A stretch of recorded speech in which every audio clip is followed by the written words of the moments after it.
screen. What is going on? It is maybe, potentially, we don't know yet. It might be the last show of the year for us. Holidays coming up. Got to spend time with the loved ones if you have them.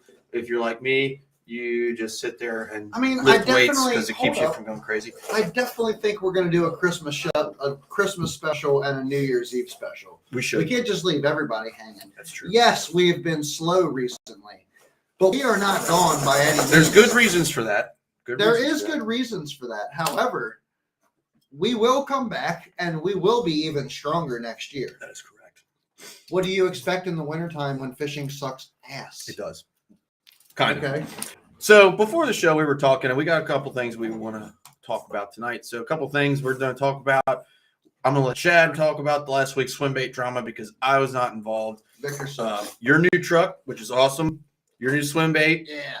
And then I know we're going to go a little bit out of order just because it's on the brain, but we're thinking about doing Florida this year. In a month. I've been back and forth on it because a couple guys from the club have been going, a couple guys from my former club have been going down to Florida. Great guys, and I wanted to go with them. It's just the timing is wrong for my new job and leave and all that. So I might try to go down a little bit earlier this year. Just general highlights of 2022 for what we did with the show this year and fishing wise, but we're trying out a new feature tonight. So we're just going to jump right into it. I'm going to share my screen here, and we're going to see if you guys can see what we're talking about. But all right, so we're screen sharing. Yes, it's the cosmos of portals. But so now we're on Google Maps. Can you all see Google Maps? Hopefully you guys can see it.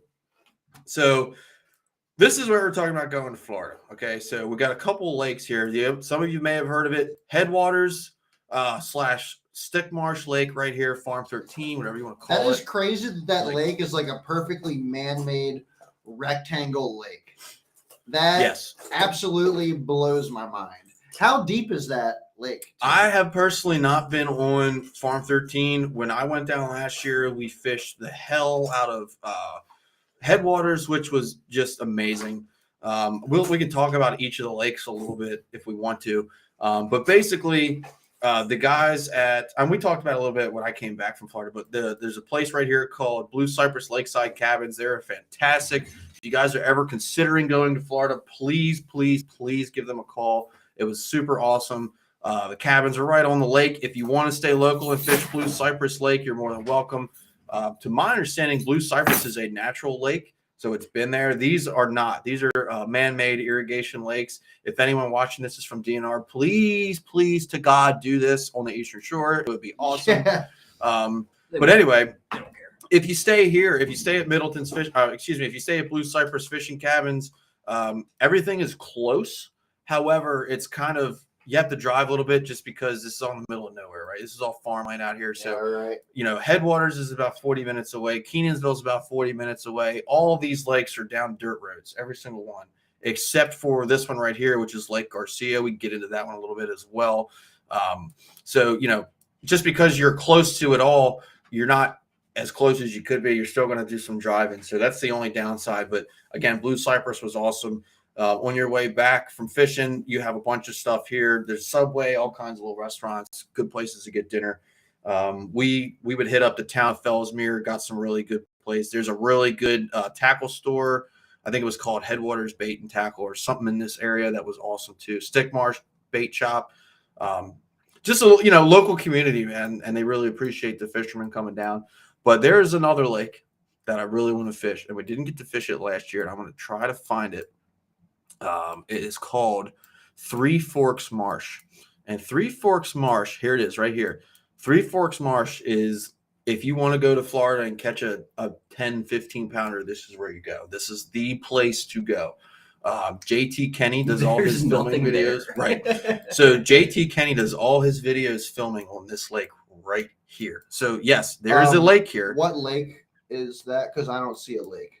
So again, this, I'm telling you, it's a marsh. It's literally a marsh, right? So the cool thing about it, and this is why Florida is like the best place in the world. Shout out to Ron DeSantis. These are most of the stuff's man-made, right? So these canals and things like that, like the DNR or whatever their equivalent is, comes in and digs this stuff, And these guys, I mean, they basically build these lakes for outdoorsmen, for fishermen. Like it's awesome. Oh Jesus! Now we're back in the cosmos. What's going on? Very good. So Kevin Parsons is online. So like the thing, there's some really good resources out there. There's a channel on YouTube called Hooked on Headwaters, and they fish all this stuff. Now this one, I actually appreciate this one because I haven't fished it, but it's on my list because it's very difficult to navigate in a way. If you're not familiar with like Joppa, like I was not too long ago, you get nervous about running to places and figuring stuff out. This is the place for that. Now you run down these canals, you start to get into some lake-like stuff.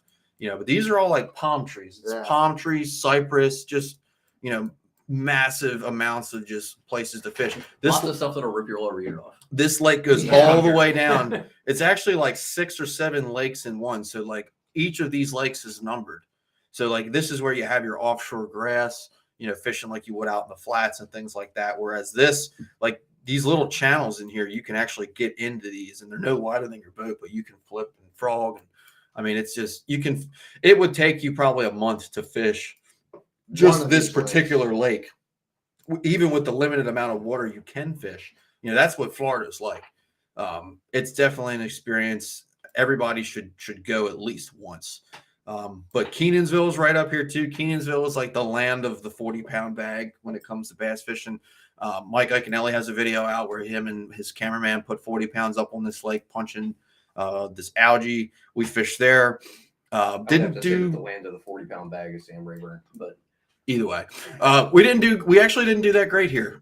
We caught a lot of fish, a lot of small fish. I think the biggest fish we caught that day was only like 6 pounds, which I know, right? Florida standards, that's pretty small. Yes, so Florida standards, that's like the average. That's like a 3 to 4 pounder here. It's like an average big fish. But yeah, this is where we went last year. Obviously, in Florida, there's thousands and thousands of places to fish, but this is kind of a good central area. So we're thinking about doing this next year, or soon to be in like a month in early January. Last year I went in March, so the spawn was completely over. Hopefully, if we go, we'll catch them in the spring this year when they're spawning. Not too far is Kissimmee. So another good option to stay is Camp Mac, Guy Harvey Lodge. Awesome place, super awesome boat ramp. Facilities were fantastic. This is a really good place to fish too because you have Lake Kissimmee, which is obviously a famous lake. If anyone follows fishing at all, you have Lake Cypress, which I've fished that one a good bit when we were there. Lake Rosalie, Lake Tiger, Lake Hatchineah, and then you can lock out. If you really want to go crazy, you can run all the way from Hatchineah through Cypress and up to Lake Toho. So a lot of these places are connected. That's the one thing that kind of sucks a little bit. And Okeechobee's right there too. So, everything is within reasonable driving distance. That's the only thing that sucks about these lakes is they're connected, but they're not, because you see like right here, there's all these dams, right? So you can't actually get from one lake to another without putting it on the trailer and driving. So that's the only thing. Headwaters was actually built for bass fishing. The whole lake was conceived. I mean, because there's irrigation lakes all over this place, but this lake was actually conceived for fishing. Like that's the whole reason it exists, is to support sport fishing. I think they started construction in like the early 2000 teens.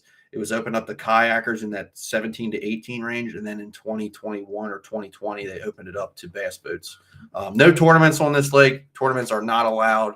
It's all catch and release. So this fish, for the most part, stay healthy. 30-mile-an-hour speed limit. That is correct. 30-mile-an-hour speed limit on most all of these lakes.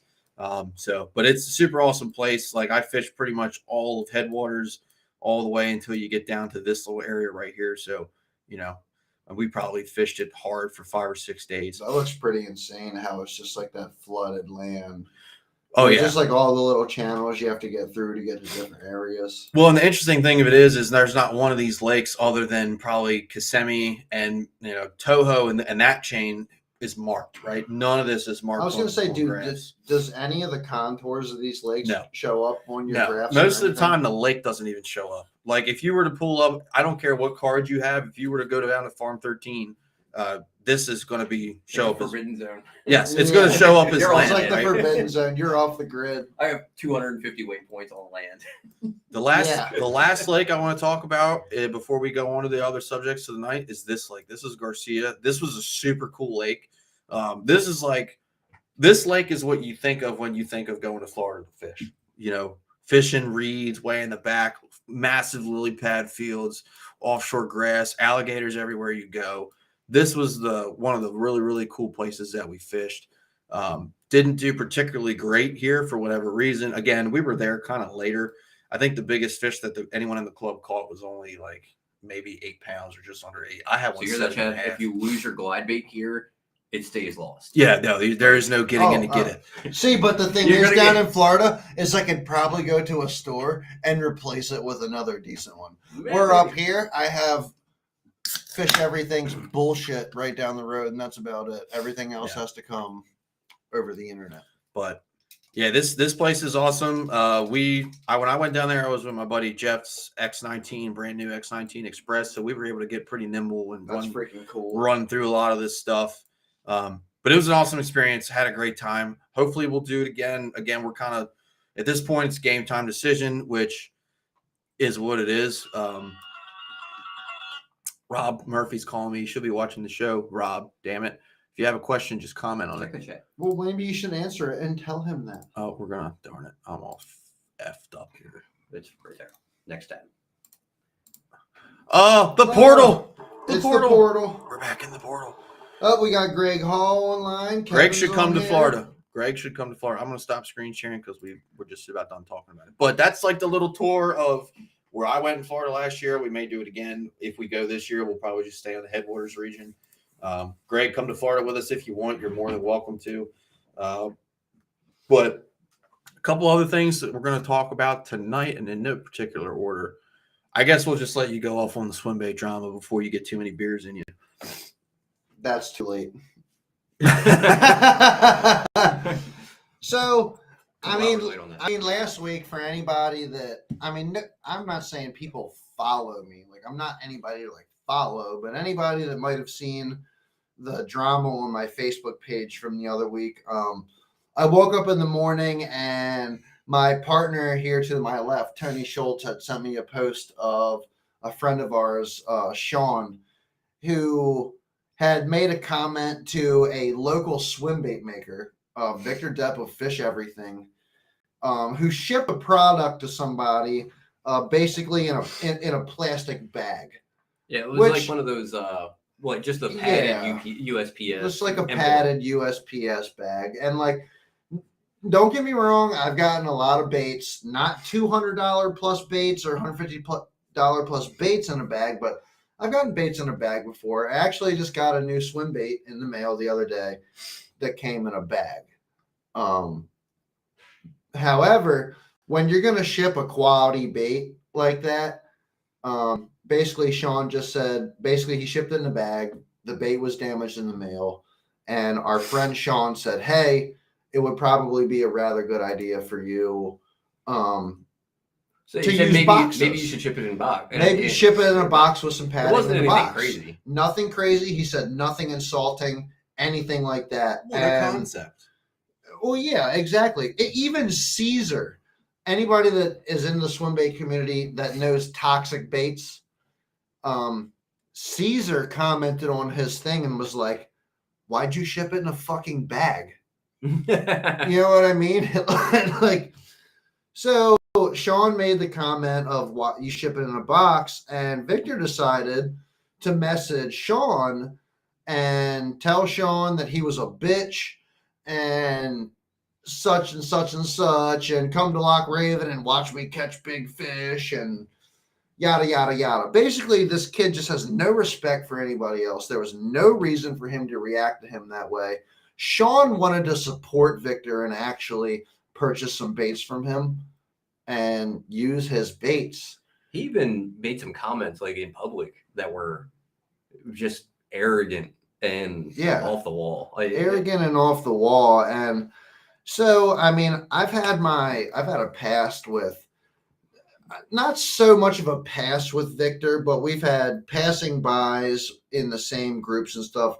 When I first got into swimbait fishing, when I just was starting to learn about it and being on like Swimbait Universe and stuff like this, all of this before Victor Depp was banned on every swimbait page on Facebook and on the internet community. Swimbait Underground, Swimbait Universe, Swimbait Worldwide, any swimbait page on the internet, Victor Depp is banned from it. Fish everything, banned.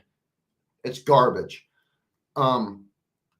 He would get on there, and anybody that was kind of new that would make a comment like, oh, I caught this fish, or I remember it specifically. I'll just say specifically, and this is kind of what made me have shitty intent, like feelings towards Vic, is I was getting into swim baits, and I had another guy comment on this page and say, like, beginner into swim baits. What's decent to get into? I commented on it, and I said, hey, I'm pretty frequently, I'm new into this as well, but these are some of the baits that I've bought that I was recommended. Huddleston, River to Sea S waivers, you know what I mean? Like some of the Savage Gear glides and paddle tails and stuff like that. Obviously, okay, Bassmere, obviously, Who's coming? it's got to be Skylar. Obviously, like the Mag Draft or something. But he commented on that and was like, hey, like, you're an idiot and you don't catch fish on swim baits. Don't tell anybody else what kind of baits to get because you suck. Essentially is what he was saying. Right. You're new. You don't have any clout. You can't tell people what they should buy. Right. And you know what? For like I'm not going to lie, like at this point, I was not connecting with fish on swim baits. But the recommendations that I was given from other people that I know that those are good recommendations. Yeah. Like, it's not like you were saying that, oh, these are the baits that I want to buy. Like, you're saying that, hey, these are the baits that people helped me, told me I should. Exactly. Can I derail this for half a second? Absolutely. Savage Gear swim baits. Good, yay, nay. If you want to get into it, it's good to get into it to try. Nice. The Shine Glide is a decent glide. Okay, because that's the one I bought. Yeah, the Shine Glide is a Glide decent glide is bait. decent glide It's a decent glide bait. It's only like $11 at Bass Pro. So I was like, What's up, Rob? Rob, bro, your chair's over here, bro. Your chair's over here. There's one there, and there's one there. I'm just saying, if you're able to comment on Facebook, He commented what up twice, and then he realized he wasn't signed in. Yeah, the Molex, and obviously, you got the KGB paired up with Spro. Yeah, and that's going to be pretty tight. I'm looking forward to that. Anyways, we love you, Rob. Yeah. Anyways, that is what kind of gave me a bad taste for Victor. And he did that to a lot of different people. And it was to the point where, because I knew people that followed my accounts, he didn't follow any of my accounts. I would post a fish like a 6-pounder or something. I did. One time I posted a 6-pounder. It was actually like 6.1 on the scale. Mm-hmm. And I posted a picture of it. And him and his crony got on there and were like, that's not 6 pounds. You're a liar. And like all this stupid crap, like just petty stuff. I will say my interaction with him, I've never had a bad interaction with him personally. With him, me and him talking. Right. But I have seen just some of the stuff that he posts on Facebook. It's just like, dude, he just recommended like that whole box issue. It's like, just recommended you put it in a box. You didn't need to give your story about how you shipped 3,000 swim baits in USPS packages and you've only had 3 broken ever. So like, the real question is, you could have all he had to say was like, "Hey, I've never had a problem shipping them this way before," and it would have came off it would have came off a totally different way. I mean, and what stems forward Scott, from all this? We are in Maryland, Scott. Yeah, we are in Maryland, Scott. To stem Which is forward into kind of it's really cold, by the way. But continue. Yeah, and to stem forward into not to completely like break off the subject or anything, but that is what kind of gave me a bad taste for Victor, and then I chose to never support when he started making swim baits because of that. But I had other friends of mine that did choose to support Victor, which was totally cool with me. I don't care whatsoever. But then Victor screwed them out of baits that they paid for and or traded gear or equipment for. Right. and cheated them out of hundreds of dollars of stuff. So I'm not going to list any names or anything, but I have a buddy that gave him like some ventilation equipment for his like Rob, baits and 15 stuff like pounders that. ain't shit. Yeah. And he sent him like a busted hater and like a busted taxi, like all chewed up and broken for this equipment that he gave him.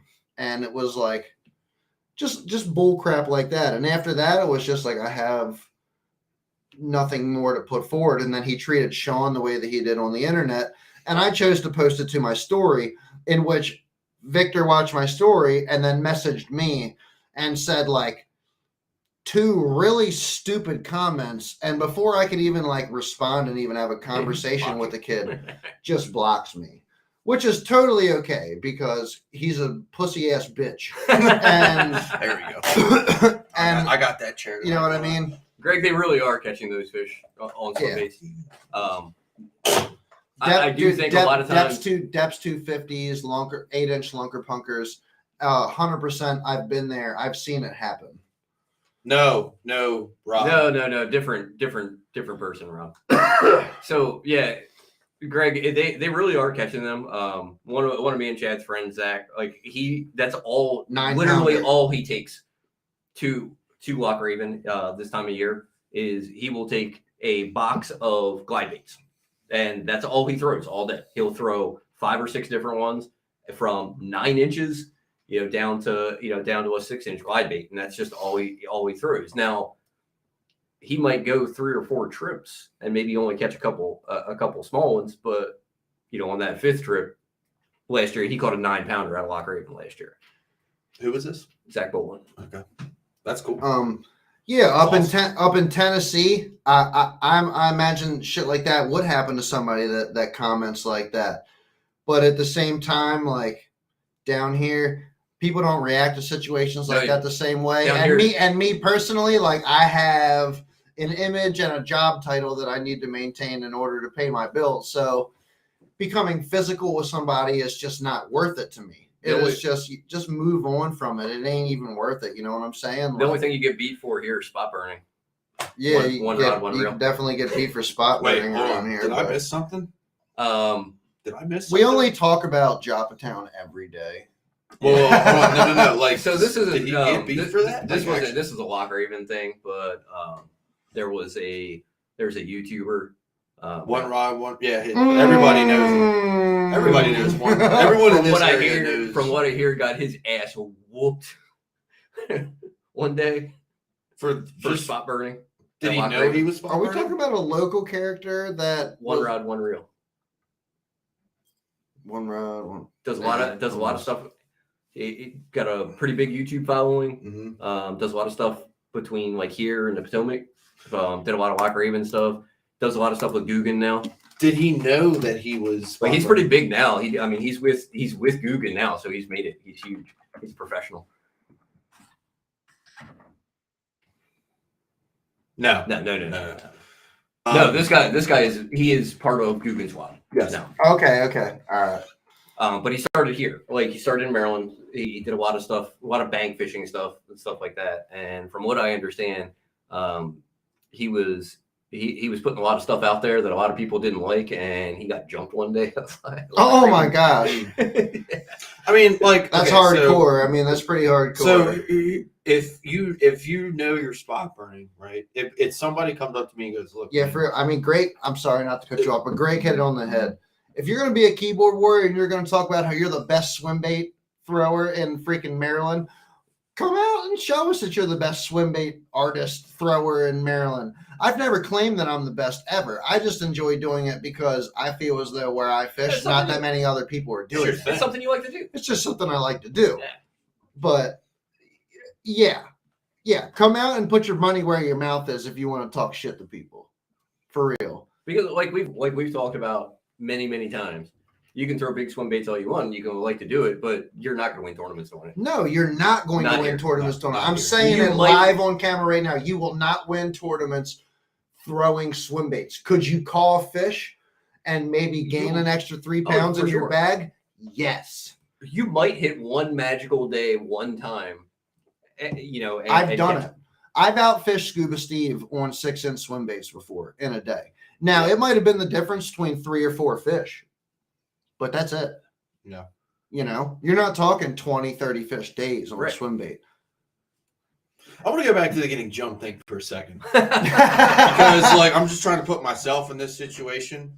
Because like as a hard-headed individual who's pretty stubborn, but also pretty like very chill with most things, like if somebody were to come to me and say, "Hey, look, I get you're making videos, but you're kind of burning up some of my spots." He's got big That's on I got videos you. with his sister. She's fucking hot.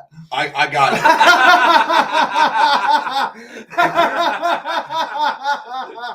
It might be true. If I post a video and your spot's in it, and I don't know that your spot's in it, and you try to jump me, not only am I going to kick your ass, but you're also a coward. Like Tony, Tony's gonna nobody's void rage all over you. I'm just saying, like nobody's jumping Tony. I mean, I'm just saying, like that doesn't make sense to me. Like I get it.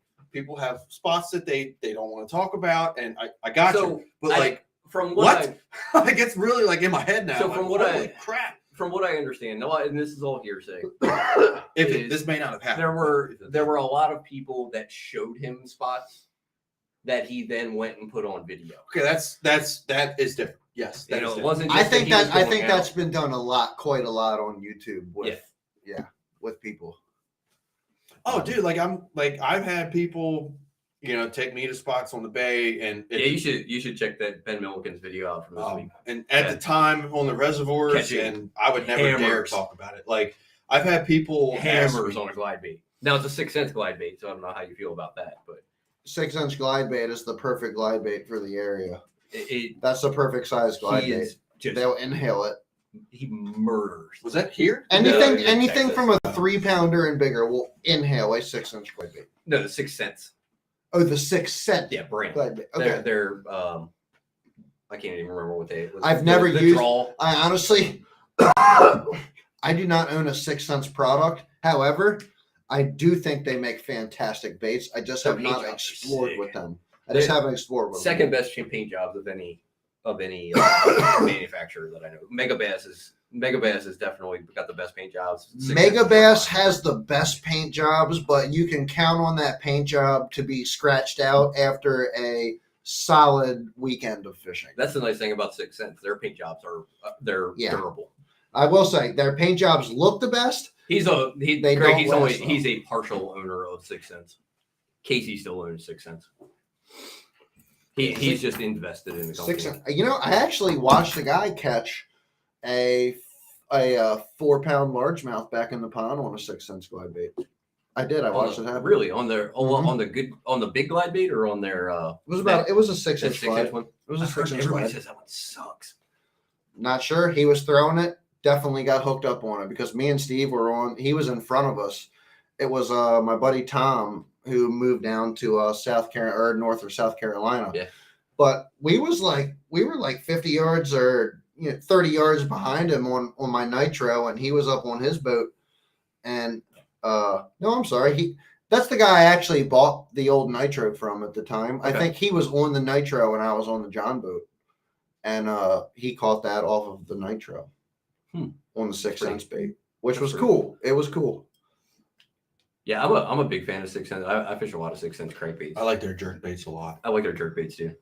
I don't own any, but I've seen them win tournaments.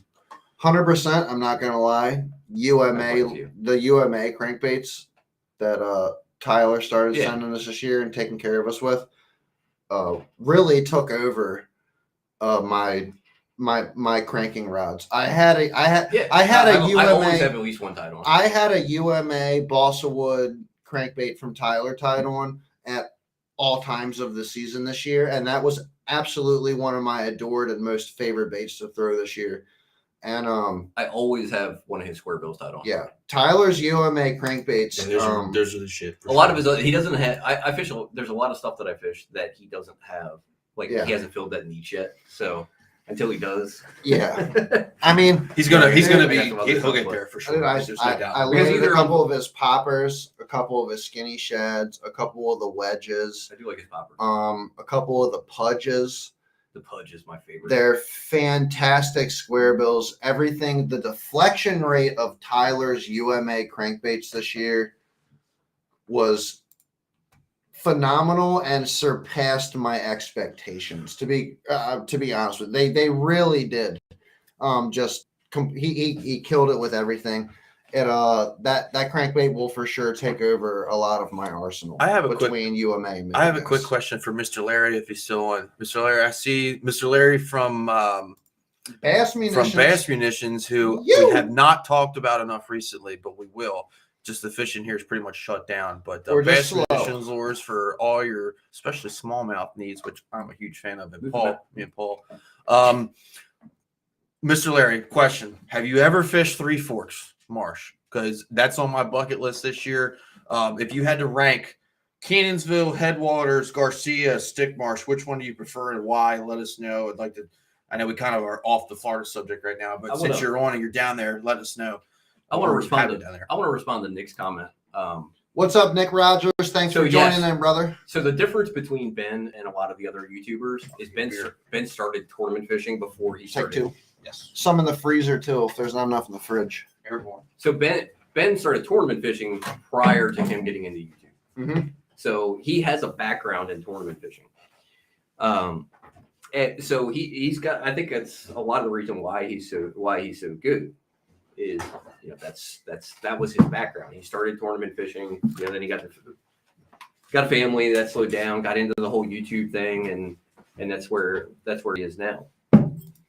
I don't think he's going to qualify for the elite. I think he'll do well, but I think mentally he's very hard on himself, and I think he can get I can get sucked into that negative. I understand. Negative mindset. I understand where he's coming from. No, it's totally. So dude, it's hard to get out of that. It took me, dude, the funk that you can get into, like when you believe that you should be placing and you don't place where you think you should be placing, is real. I mean, you can really put yourself in a funk. I don't know who we're talking about. So Greg, absolutely, he's got a chance, but I don't think his attitude is going to allow him to compete with the people that are on that tour. Anyone buying blades from Fish Everything, I would rather take a treble hook and shove it up my asshole. Yeah, I probably will, Dan. I'd pay to watch that before I bought one. I have no beef. I have no beef with the guy. I should have said this earlier. earlier. I never interacted with him. I can't say a word. To me, he's just another guy. I mean, I hear opinions, but it is what it is. I would rather have AIDS. That's a little excessive. But that's a lot. That's a lot excessive. Greg, I just think he's very hard on himself, and I think that's going to hurt him because he's not going to be, and he's aware of this going into it, that he's not going to go out and just crush these tournaments. You got to think of the field that he's fishing against. It's loaded. You got Wes Logan and Tristan McCormick, Bobby Lane, Ishman Rowe. Yeah, I mean the list goes on and on and on and on of just straight up nationwide hammers. Semi-professional. I mean, people who have won national level tournaments. Semi-professional all over the country. Semi-professional sports at every level is the worst place you could ever be as an athlete. And I'm not talking from experience. I know lots of guys that are either in Major League Baseball right now or playing minor league baseball at the AA, AAA level. Guys I went to high school with, guys I went to college with, and like it's cutthroat, and they call it purgatory for a reason, because you're probably good enough to get to that next level. You're just this far off, and you're always that far off. What's up, Brian? Thanks for joining. Hit that.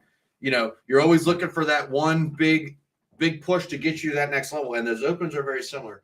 So, like, in my opinion, anybody that fishes the opens, my hat's off to you. I probably will never even consider fishing them because of my schedule, my career. Dude, I'm looking to see our local hammer, Michael Duarte. I think Mike would do great at the Get up there, dude. Mike's a very good fisherman. I think he'd have a just as good of a shot as. Did you see the week he had in Florida last week?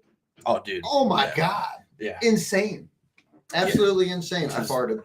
Probably why I'm thinking about Florida, because I got tired of seeing Mike holding up 5-pounders in Florida, and I'm like, wow, it's 30 degrees outside. It sucks. But yeah, like the opens, and like I said, the opens are very difficult to, and again, not talking from experience at all, but semi-professional sports is just freaking difficult. I would even say that the opens aren't semi-professional. They're probably fully professional, but you don't have all the you don't get the benefits of being the Elite Series angler when you fish the opens, unless you have previously been an Elite Series angler or have a massive following. Like Rob, Ben's fishing all 9 for sure. Does B-Lat fish the opens? No, he MLF, fishes the Big Five. MLF. Brian He's gonna fish the Latimer?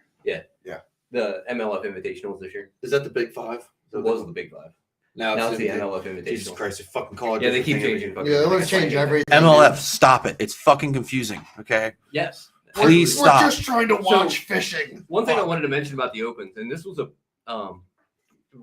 Rob kind of hit on this, is so there was this big fuss, and they changed the elite qualification rules. So now you have to fish all 9. It used to be it was the top 3 from each division, the top 3 overall. Yep. Or top 1 overall. Was there a regional after that, or No. did you just The top 3 from each division qualified? gotcha? Yes, that, So they changed Yep, that. You're right. For this coming year, that if you wanted to qualify for the elite, you had to fish all 9. Which Must makes fish sense. them all.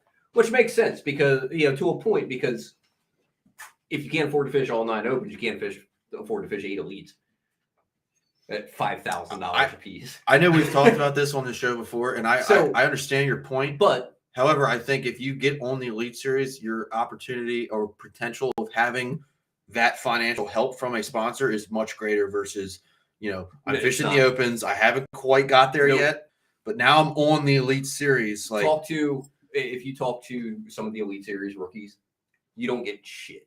really? Okay, I could Because be wrong. I mean, it probably sounds like I'm wrong. Tournament fishing doesn't bring in money anymore. So you just being on the elites doesn't bring that company money.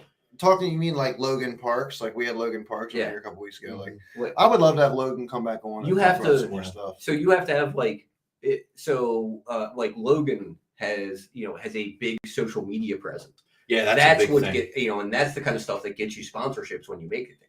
Right. Your regular everyday average Joe, Dude, being doesn't big have on that. social media It's huge. is better than being a good fisherman anymore. Yeah, no, it For is. real. It is. You can suck at fishing but have a good social media following and be more successful than better fishermen. Yeah, right? So I agree. I completely That's agree. true. And It's true. It's so just what I a wanted fact. to- It's just a the fact. example, not that he sucks at fishing. 'cause No, he does I'm not is- using Logan Parks as an No. example. I was That going is to say not- Scott Martin. Scott Martin is like the king of the YouTube fishing and Dugan whatever. sucks. And still got 1 million followers on Facebook. But Or like- on, I on still YouTube. hate them. but even before Guggen, I can't hate Scott Martin. even before Guggen, the Scott Martin Scott challenge Martin's was like They're- amazing.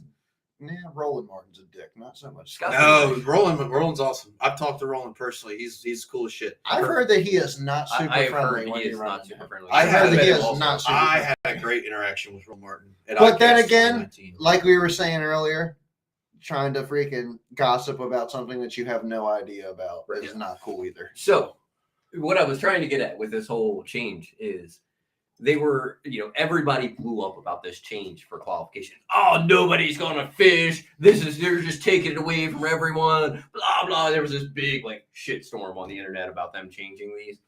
There are 175 people signed up to fish all 9 opens. Yeah.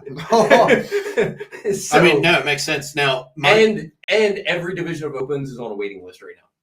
They weren't hurt. There's a lot of people. It Yeah. seems like no, it is. I think it takes for out. all 9. All 9, 175 people. I think the core group. Stacked. There's been guys Right. that have been fishing the opens, either at the regional or fish them all though for like the last X amount of years. Those guys aren't going to leave. I feel like the guys, The helicopter lure. like the local the guys. helicopter lure from 1965 is the shit, says Rob. Like, put it this way, right? Put it this way. Let's say this. Let's say we go back to the old format and I get a hair in my ass and I decide to fish an open. And like any of us, I think any of us in this room can have a great tournament and an open and, put up 20 pounds a day like every one of us has done before. Maybe not necessarily in a tournament, like a multiple day tournament. We've all gone out and caught 20 pounds of largemouth on either the bay, the gunpowder, or whatever. So, let's say Paul, because it's more believable than if I say me, goes out and catches, 20 pounds a day in an open and gets 4th or 5th place. Paul sucks at fishing. But the next 2 opens are on the James River. Let's say the next 2 Northern Opens are on the James River, which is only 3 hours away, and then the one after that's on the St. Lawrence. So you have 2 that are relatively close. If it were me, it's the forbidden zone, Greg. If it were me and the first tournament's on the Potomac or the Upper Bay, and I go out and get a top 10 finish, you bet your ass I'm fishing those other 2 opens, right? Because and that's exactly what they're trying to prevent. Exactly. And I don't know if I'm cool with that. Like, I get it. I understand why. But, like, how else are you supposed to make it now? You either have to have the money to put up, and I get that. Work your way through most of the other guys have done. Most of these guys aren't coming from money. There's a lot of people coming from money. Well, so think about it. If you want to start, you do HVAC, right? How can anybody spend 50 to 60 grand to go fishing year round and still afford their other bills at the same time? Unless you're making 200 grand. You do HVAC, right? I do HVAC. How much would it cost for you to start your own HVAC business? Right, 100 grand. Okay. You got to get a van, and you got to tool up your van with all of these very expensive tools to go and do that. So I would say 100 grand, maybe a little bit less. To invest into a business, into a profession, you're looking at putting in 100 grand. You're looking at putting in 100 grand. That's exactly what these guys are going. Yeah, this is their HVAC company. This is what they're investing their money in to be able to do this professionally. That's what most of these 175 guys are doing. Man, the market for me to replace somebody's HVAC system to that guy bringing in a bag and winning freaking 50 grand to carry him on is marginally slim. What you have to realize, and what a lot of these people that are chasing the pipe dream, the local guys that are chasing the pipe dream. It is a pipe dream, unfortunately. They don't make money from tournament winnings. Right. Their money comes from sponsors and being able to work shows and promote product. Right. That's where their income is coming. Most of these guys are making they're just covering their expenses essentially. If they win, they get publicity and cool, you got right? The thing of it is like there's a balance of a couple. I won't say his name. Fishing is hard, but even harder following Paul down the bank. I don't know why it's so hard, Rob. I can't catch it. There's a friend of mine who I just moved to this area. I won't say his name just because I don't want to name drop anyone on the show without their knowledge. Super awesome guy. He's actually on the 13 pro staff, and he was saying a lot of the same thing of where a lot of it is you have to perform in tournaments, but you're not expected to win. You know what I mean? Like if you finish dead last every tournament, you don't have any credibility. Exactly.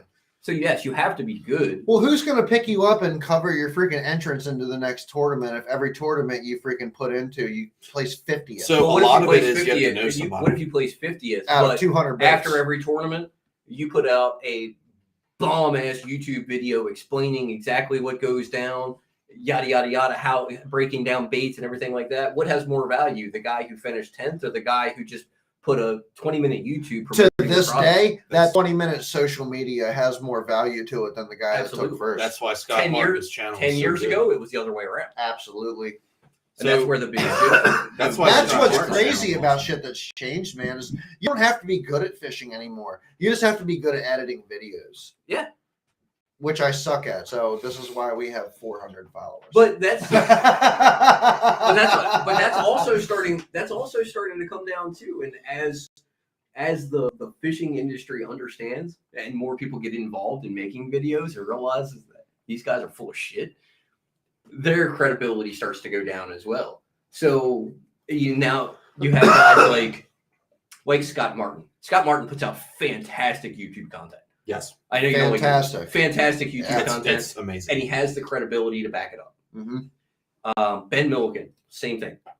Fantastic YouTube content. It's different than others because he's out there cracking jokes. He's not he's not like this super prissy, trying to put up some weird image of what he really isn't.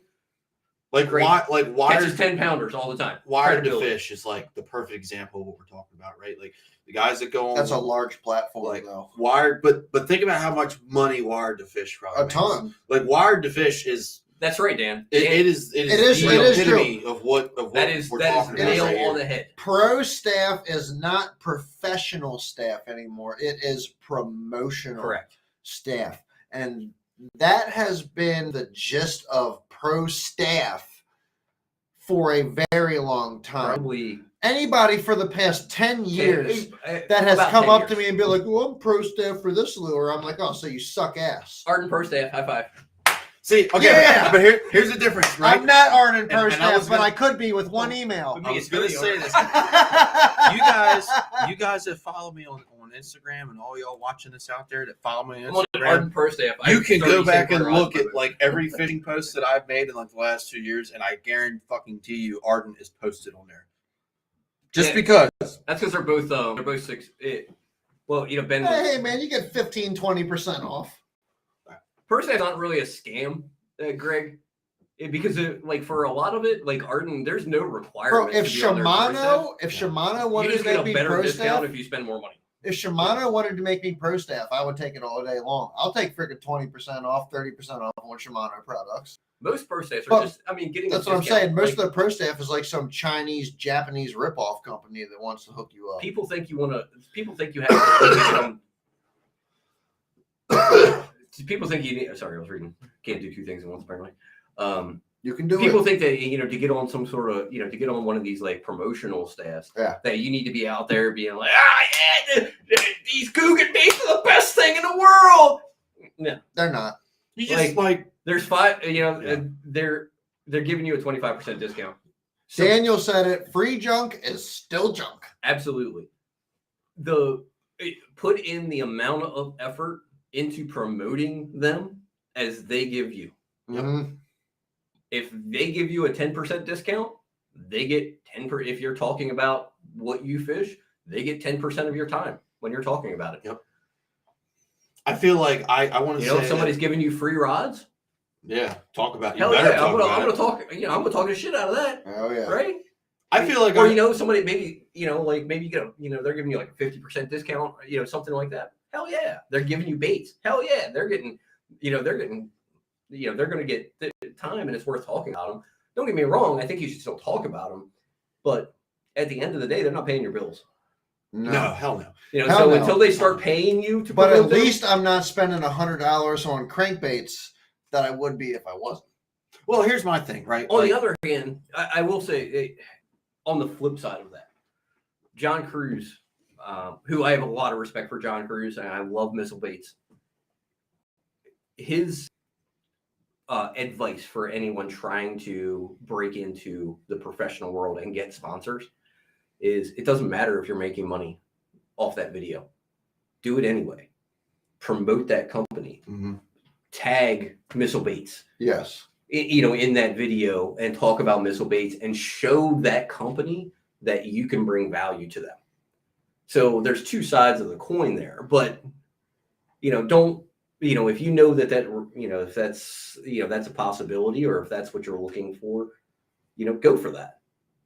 But don't there's a lot of these pro staff companies that they just want you to slap their name on a jersey and give you 25% off. They're never going to give you anything else. Right. But if you're looking to really make it into it, show that you can show that value company, build a relationship with that company. It's not just about applying, giving them your fishing resume, and then they give you money. You're going to have to tell them how you build value for that company if you want them to sponsor. Or show them through the videos that Right. you make. Well, that's building the value, right? That's building a relationship with To them. this Because day, they're probably, if you put a really fire video out there, their social media guys probably going to come out and say, "Hey, can we use that on our on our YouTube, or can we put that on our Facebook?" I've definitely gotten a couple messages from Arden because I tag them in literally everything about like, hey, do you mind if we post this? And I'm like, absolutely. I hope you guys do post it because, and for me personally, I have loyalty. I know. Okay, can you grab my other? I know some people yeah. aren't super huge on, they give me 30% off, so I'm only going to use their stuff. Me personally, every reel that I own, except for like literally 2 or 3 out of like 25, is an Arden reel. I like the reels for the price you pay. they suit my needs and then some. So I use them and I enjoy using them. And I know they're not the best thing in the world, according to some people. It's not a $600 reel. It's not a $300. They're not going to last forever. Like, man, they cast a mile. They do cast a mile, and Chad has said it multiple. Chad has actually gotten frustrated watching me put 20 yards on his frog. But they cast them. My name's Seabass. Like, I love ardent reels for and this is like, again, personal, right? First bait caster I ever owned was an ardent. I loved it. Your first baitcaster was an ardent? First baitcaster ever was an ardent. I started, the first person I ever followed professional bass fishing Abu Garcia was Denny Brower, who was a big ardent guy. Anything that Denny Brower ever said in a bass fishing video to me was gospel. I went out and bought ardent reels. Was gospel. I started fishing in college. The first email I ever sent, ardent, and I told him the same thing. Look, my first ever reel was an ardent. I'm just trying to start this club up. I want to fish college series tournaments. Oh, you can join our promotional staff. We have press staff. Now it's. And they're like, yeah, I want to. When I know this because I did the same thing. When I was now, you're right, but my experience was a little different. So when I was in college and I was really, really into the big tournaments, like I'm talking 200 boat FLW collegiate national level tournaments, right? Like, not that I was good, because I wasn't. I'm still not good, but. When I went to ICAST, I actually went over. You went to ICAST? Yeah, it was awesome. Yeah. It was fantastic. What? That's where I met How'd you Roland get Martin. an invite to that? I can talk about that in a minute. But I went over to the art booth, which was actually right next to the booth when I was working. And I met Mr. Matt Burks, who is still, I believe, the HR guy. One of your college team sponsors. Yes. Yeah. So Ardent was they were our first ever sponsor at VMI. And I went over and talked to him, and he was like, yeah, like, he's like, it's great to put the face to a name. And I still have a great relationship with Ardent. Like, I talk to him all the time. Look, that big faggot's commenting on our thing. And I'm going to drink another beer now. Oh my God, what a fucking loser. My, like I was saying, like, I went and I talked to Matt, and we've had a good relationship ever since, and it's been great. Like, so, obviously I was at ICAST. So the whole reason I went down there is the guys that made our fishing jerseys. I've had such a great experience with them. I talked to some other guys at local colleges, Radford, JMU, a couple other places. And I was like, look, if you guys want jerseys, you should hit these guys up. They're awesome. They did.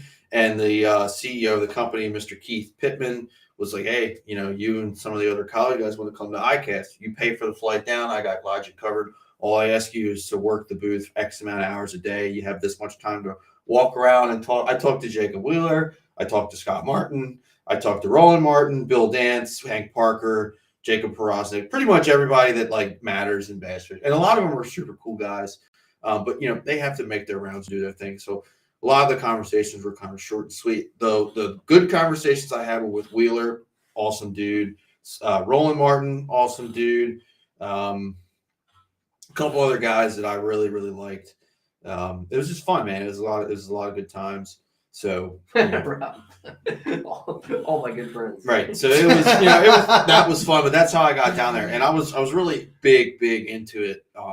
So like the pro staff for us, as we probably got a little bit more visibility than others, just because the ICAST and this college tournaments, you can watch this on FX1. You know what I mean? Like, I've never fished another tournament where I had the ability to maybe even be on TV.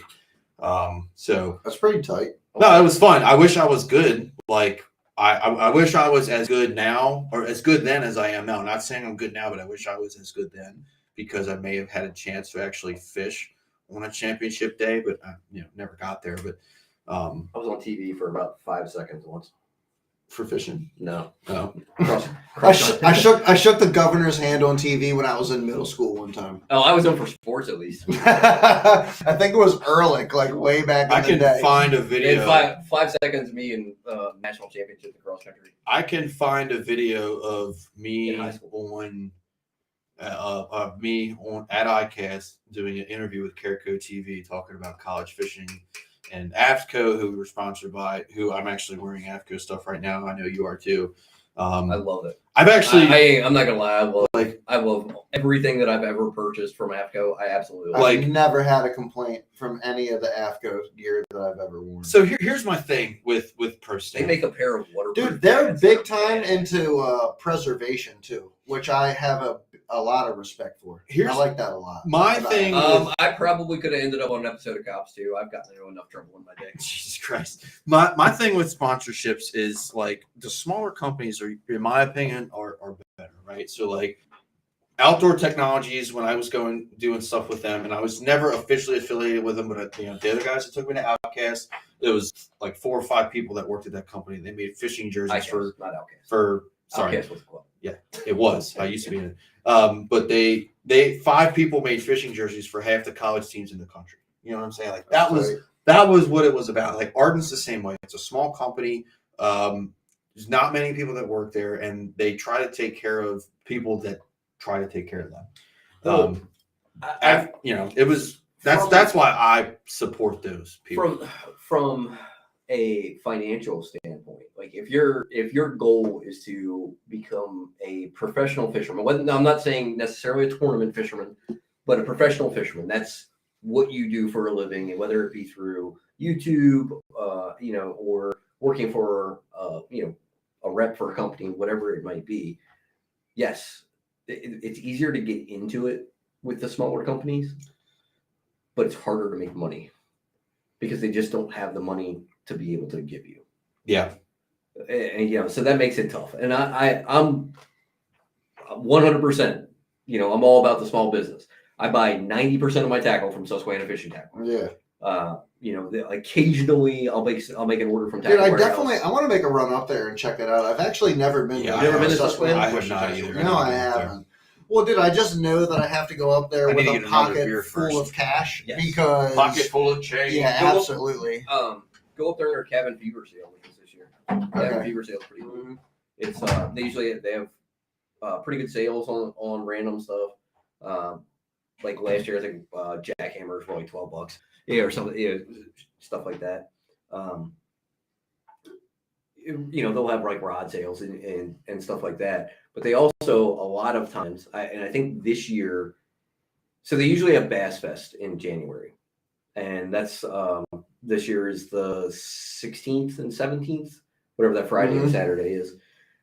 If you want to go up for something, go up for Bass Fest because they have they have a heated tent outside, and they have seminars from like Elite Series pros, local guides, and it's all free.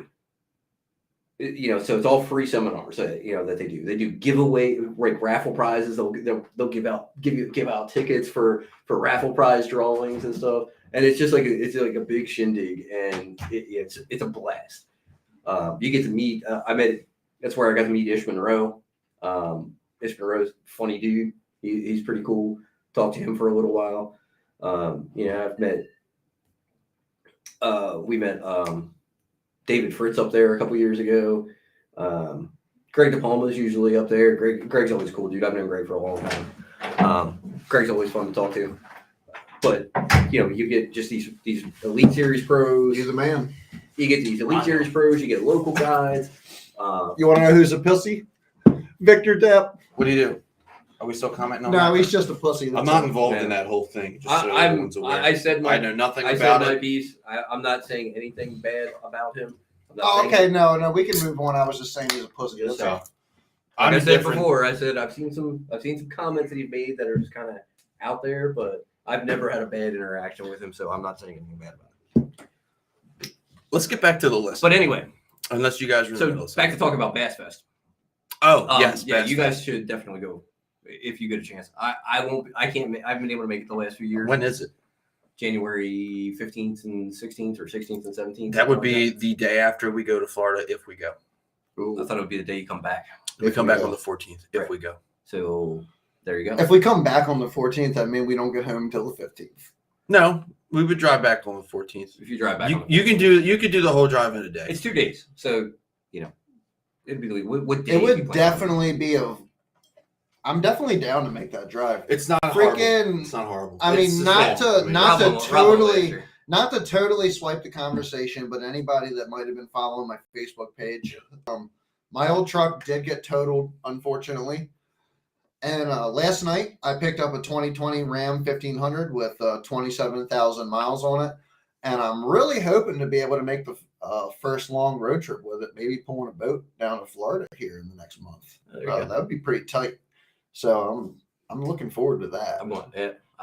I'm looking forward to some long trips this year. Isn't it nice? A little less anxiety when I'm Yeah. going to fish that tournament at Deep Creek, and I'm Isn't- like, man, like, the old Jeep's not gonna make it up this mountain. It's nice to know you can get Yeah, up that drives, mountain. don't you? It's nice to know that you can probably get there without, having catastrophic issues or anything like Right. that. I just did not have the same confidence in my old truck that I did Greg. in a newer vehicle. I saw the dealer. I saw the dealer. Did you plate get the thing one up the- from? Yes, yeah, Greg. I got the one from the Honda dealership. I went down and I looked it over. Down on the frame and everything, it still had the original stickers, which didn't appear to be worn off from like a flood or anything like that. Original stickers in the engine bay. It was pretty clean. Obviously, when you have a used truck, it did have a couple scratches in the paint. But in all honesty, that's really the only complaint that I had about it. Dude, if I bought a truck, I would That's be. the color I wanted. If I spent Yeah. that much money on a truck, It's a beautiful color. How much did you pick it up for? It was listed for $39,075, and I got it out the door for 43 grand. That's not bad. And I would I dropped 20 grand on it for a down payment. No, that helps. That It makes helps a lot. Pretty. Yeah. would have an aneurysm if I spent that much money. Yes, You know, I'm pretty sure. You know what? You just don't have an option. You Hold gotta. on. I was blessed enough to be able to do that and make my payments a lot more affordable. So I do want to mention Dan.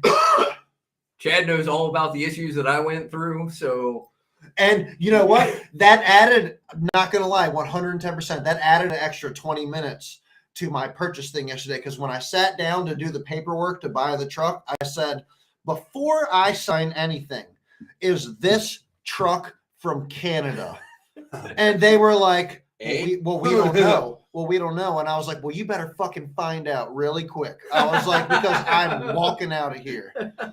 Dude, so the service manager went out there and like looked it up, and they were like, it was made at a plant in Michigan and bought. It doesn't matter. where and it's bought in Tate here in Maryland, There you go. which Greg actually was able to relay that information to me. And That's what I found is the important part from. yeah. I found out That's fucking a couple of my fishing friends are service managers for Dodge, and Roger Shirkey, who he's from Delaware, nice guy, fishes Delaware TBF, Delaware Nation stuff.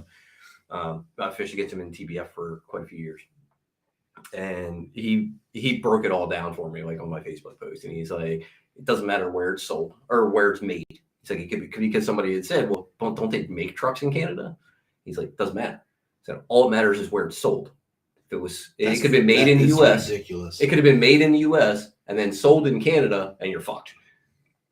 That's ridiculous. It could have been made in Canada, sold in the U.S. You're good. Made in Canada, sold in Canada, fucked.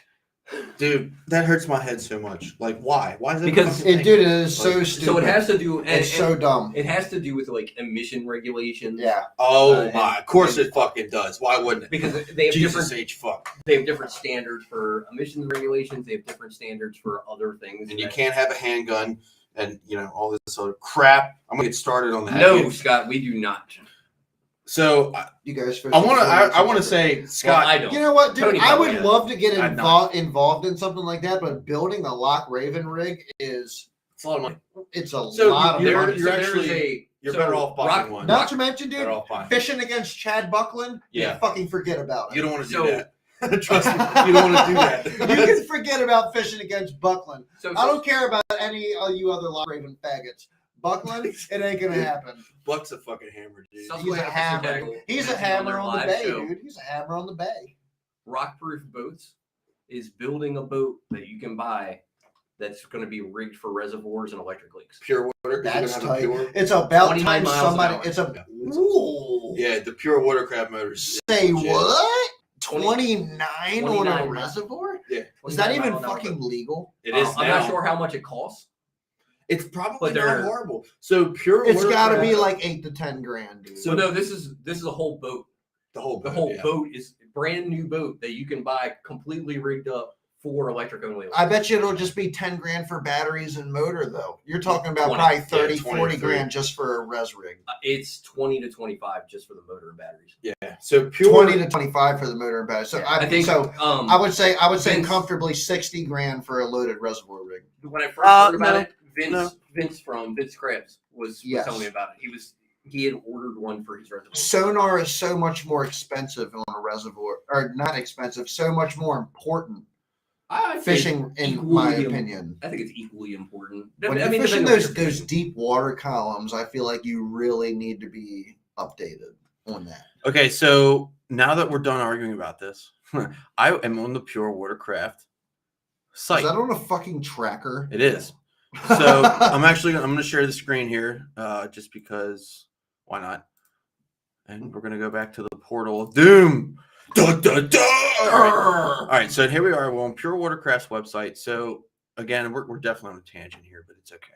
So the price for It's fishing related. the complete electric outboard system, yes, that's a boat. Yes, it's on plane. Yes, it's electric. I have seen this. It does exist. It's kind of like Bigfoot, but more real. So 21 grand for the electric Pure Watercraft bass boat. This comes with a tracker. I want to see. So this is a. It is not a pure watercraft. Interesting. Ooh. So It's Elko. interesting. Dude, whatever. Did you But yeah, see that's- that? that's Did you the see Pure that one. electric Pretty cool. outboard that Mercury came out with? Yeah, it's not out yet. That will be insane when it does come out, though.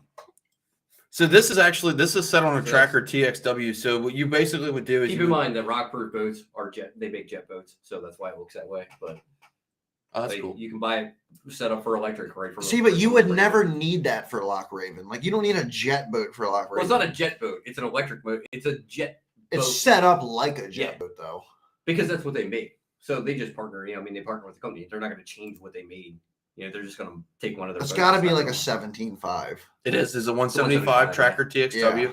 So what you would essentially do is you would order your tracker without the motor. So that would be an option, and then you would rig this up. Then I bet you all the batteries and everything are in the front. So this No is way. It would never get. You So would never get the nose up. if you did it that way. these batteries. I'm sorry, I'm a total retard. You're right. I So- was not even thinking about that when I said that. If you're not on plane, the more weight in the front is better. If you're on plane, you want weight in the back. So well, this you want to diagram, get on plane in the back. well, this diagram right here shows you the batteries and everything. And I'll be honest with you, like these things they're in their kind of infancy. They're in their, in terms of crawl, walk, run. They're kind of in between the crawl and the walk stage. So there's going to be issues with them. But they're pretty cool. It's not my cup of tea. I'm an old school guy. Ask Chad. All I do is talk about 2-stroke dirt bikes. Two-stroke dirt bikes, Yeah. 2005 Rangers. 2000, a 1995. Well, it was a 2000, Dodge. but one time I think you talked about 2005, and I was Probably did. impressed. Probably did. The But, the other day before I bought my new truck, he sent me a 1998 Cummins for sale. That I might buy just because. But anyway, that's the Pure Watercraft. It's kind of like the newest, biggest thing in electric outboards. Pretty awesome. We're not signing up. We're getting out of the portal of doom now. But cool thing. I've kind of done. Oh, dude, Evan, you're online. I want to hear about this. You're 90 on that tracker. How fast is that boat ripping right now? I want to hear about that. If you're still on, please comment and let us know how He's gotta be how getting that 90 on that tracker is. mid-40s. Hey Scott, if you Dude, I want, bet she's going faster than that, dude. I don't know. That is such a It is a light light boat boat. for a 90 horsepower. Like, I had a Oh, yeah. 90 on my freaking Nitro 715, and that thing would do 35. I imagine his It said- probably does 45. it dude. said 43 with the prop. He's going to play around and pops and get some more. So real quick, I Wow, just want to dude. jump Could you in. imagine just ripping up the freaking channel at 43 on that bitch? How about So 60 in a The range? range. Yeah. So on the boat that I was talking about, the range it'll go 25 miles an hour, and you can go 15 miles on the battery. Really? Whoa. So, So- when on, you get over, on lithium batteries. so you can run. Well, it has its own battery, lithium battery. It's a lithium battery pack. So I mean, Think about how much it opens up at like Lock Raven, like Robert. You can go Oh on my 7 god, dude! miles To be one able to way. travel It's- from one cove to the next. It's interesting that you think say about that being because being able to go 7 miles, one way. on Make a You know, 7-mile run. the minus pure- minus the ramp times being the shittiest ramp times It is opening and closing ever. You might be you're actually able to cover water. Yeah, see, for once. those battery packs, those 2 battery packs, are 118 pounds each. I mean, Which you're is looking crazy. at 240 pounds of batteries. so the Which isn't pure bad, the but- pure No, no. watercraft says you can got- get up got to that in, 24. like 3 in a 36-volt system sorry. on a normal bass boat. So Oh, yeah. the pure watercraft you can get up to 24 miles an hour with 41 miles. So you go a little bit fast, a little bit further. Now, No, the range is up to 41 miles. That doesn't mean at top speed. oh, that is a good point. I'm glad you said that. I do That's want at 4 miles. It's probably at 4 miles. I do want to address a comment. So Scott said, "Go old." I'm sorry, I pulled up the wrong one. Thanks, Scott, for saying we have a cool show. We appreciate it. But he did say, "Go old school and get a golf cart motor or steal a golf cart." But that's what he meant. Scott, if you are building a reservoir rig or you want to build a reservoir rig, I actually own an original reservoir runner outboard. I since got out of reservoir fishing. If you're interested in it, please let me know. I have everything for it. It was actually serviced by the gentleman who built it originally. Mr. Graham was his name.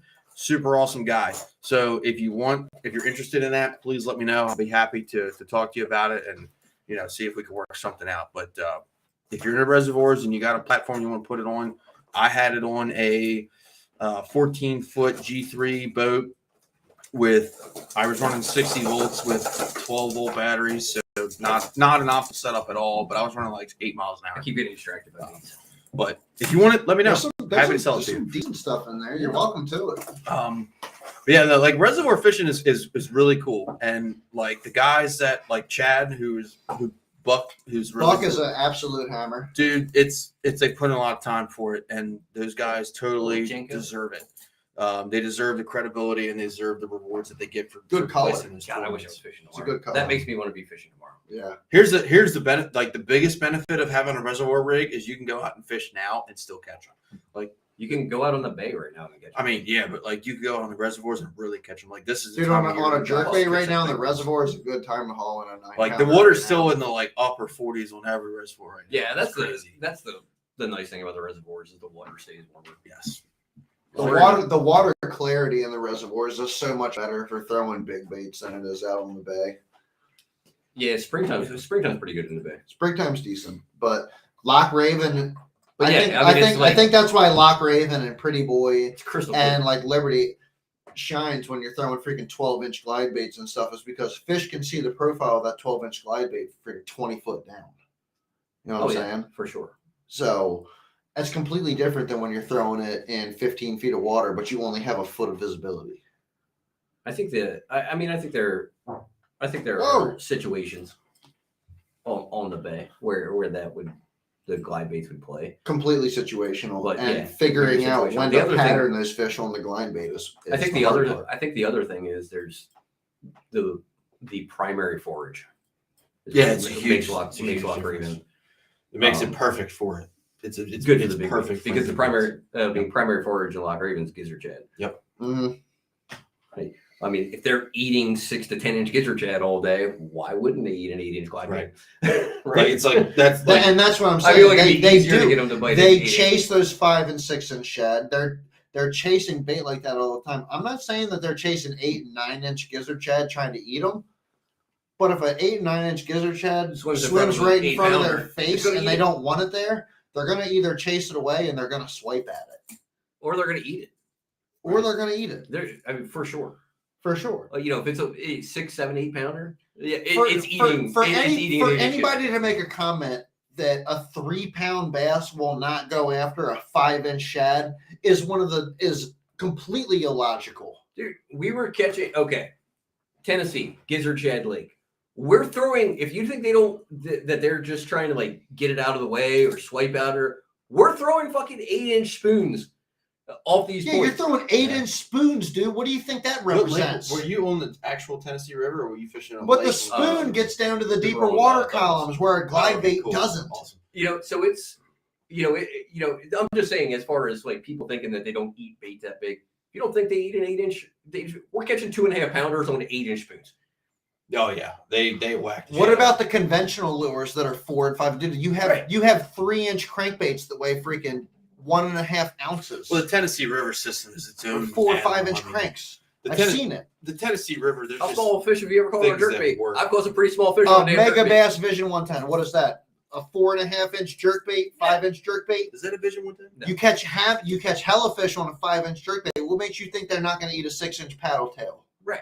I mean, it's a bulkier profile. I mean, so it's probably going to take you're probably not going to catch that 12-inch fish on it.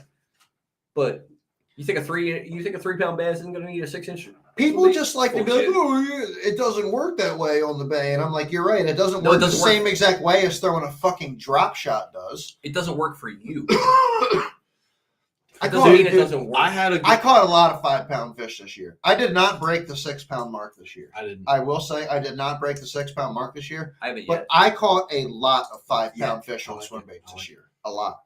I haven't I yet. We did got a couple not. more weekends. I broke 5 pounds like once or twice. That was pretty much. I caught so many 5-pound fish this year that I was upset that I didn't catch a 6-pounder. I'm like, I don't understand why all these fish are 5 pounds, but none of them is broken 6. I actually was not that it's not that a 4-pounder is really that impressive here, but I caught. Dude, a 4-pounder is a decent fish. A 4-pounder can win you a tournament. 4-pounder is a good fish. That's a good fish. That's what I'm aiming for. Like, Yeah. if I'm out there fishing a tournament, any money tournament, I want to catch 3-pounders 4 and 4-pounders is what I want to put in the box. Oh, Period. I mean, if I'm fishing like a money tournament, I like 4s. Like, Yeah. Yeah. that's what I'm looking for. I'm looking for 4s. Dude, the Thursday nighters, a 3 is like what you need though. Yeah. Which is Not kind enough of to what win, my goddammit. You get a couple what my threes. focus is on currently. I'm trying to, as we You talking, want 3 one, 3-pounders. one of our freaking things in our description earlier was like goals for 2023. One of my goals for 2023 is I want to get a first in one of the Thursday nighters, and I think getting a bag of 3-pounders will do that for you. Oh yeah. Yeah, you would think that. That's the size that I shoot for in those Thursday nights. Yeah. I had over 3 9 pounders. pounds 2 or 3 times this year and did not win.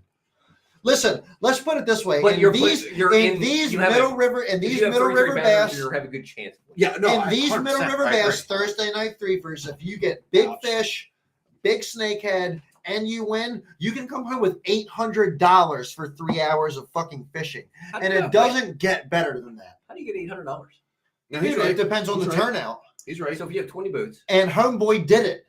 if you have 20 boats, Me? and you get big snakehead, You were close. So he's You never missed a big snakehead. snakehead. When So I big You took snakehead- home like $600. when I won with Lunker in first place, we took home $500 even. And so let's That's say good. with 20 boats, 10 So bucks what a if you, boat, if it you would would have have been brought big $700. if you would have brought big snakehead It would have been $700, which is for not, 3 hours on a Thursday assuming night? everybody gets in, which pretty Yeah. much everybody got in all the $900. time. That's fire. Feel like That's that'd be fire. like $900. Absolute fire. If you don't come to the Thursday nights and fish at Thursday nighters, you're stupid. Yeah, Greg. It's fire. Greg won the solstice and the couple tournaments at the end with 3 pounds. Yeah. I mean, And what I mean, You know? and you're only looking at $60 to get in. oh, and dude, it's the a three dude, percent it is a awesome. fantastic time. Bass and Beer Radio is ready to supply you with some drinks after Oh, each yeah. freaking God, fish. those were so Dude, fun. some of the best That times so is fun. sitting in the parking lot and just communicating with other anglers and just passing on information over a couple Bud Lights. Dude, like That's some of the had best a- parts We of the had a Thursday fucking nighters. blast. We would be in the fucking parking lot till Absolutely. 11 o'clock. Yeah, To oh, yeah. 11 Just, o'clock at bullshitting night, and dude. drinking beer. And we were, Yep. and when we were dropping in at 5, we'd be there for 6 whole hours, even out of a 3-hour tournament.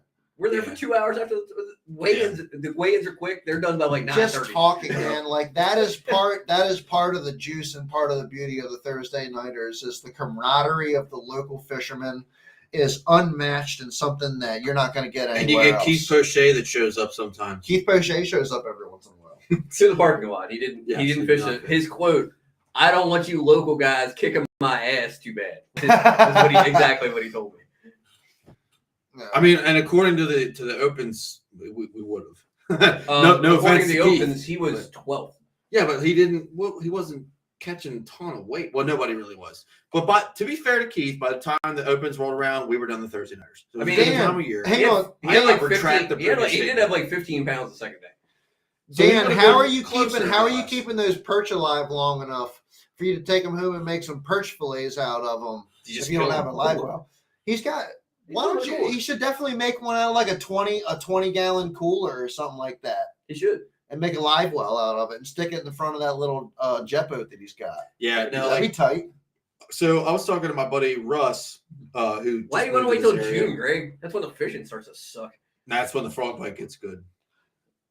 Tony, I love. Oh my god! Tony and his red Terminator frog, dude. Dude, the red Terminator was not. I'm telling you, bro. this Next year, Like, you throw in that red Terminator frog, I'm gonna run straight across it and cut it off with my prop. the red Terminator. Blow out the seals.